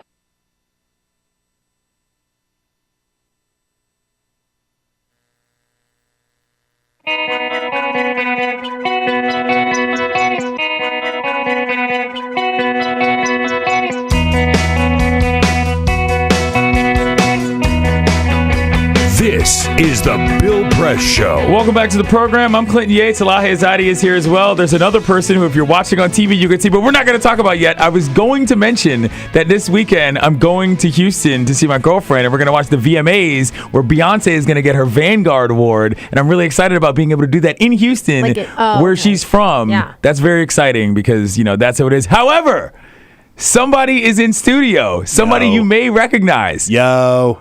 What's happening? What's going on, man? I literally just landed. And boy, are his arms tired. Boy, are my arms tired. I couldn't sleep, so I got up and I got a stupid early flight out of South Carolina. I was down there with my family for a couple days, and yeah, I figured I'd try and catch the last segment of the show. And you did. I made it by like 90 seconds. So there was somebody famous on your show, on your flight. Mark Sanford was right behind me on my flight. Congressman. Former governor of South Carolina, so he's there. Did you crop dust? I didn't say a word because he was over. Like before we got on the flight, he was over in the corner with his kid who was fast asleep, and I was like, "Oh man!" So he sits down right behind me, and I kind of listened in for a little. He didn't say anything exciting. Right. I was hoping to bring you some good stuff. There's no pounding beers. That would have been awesome. We'll come back with great stories. All right, well, we're done here. That was a tremendous end of the day. Elahe, thank you. Thank you. I'm Clinton Yates. Everybody got a team. Peter's here too. Goodbye. Bye. This is the Bill Press Show.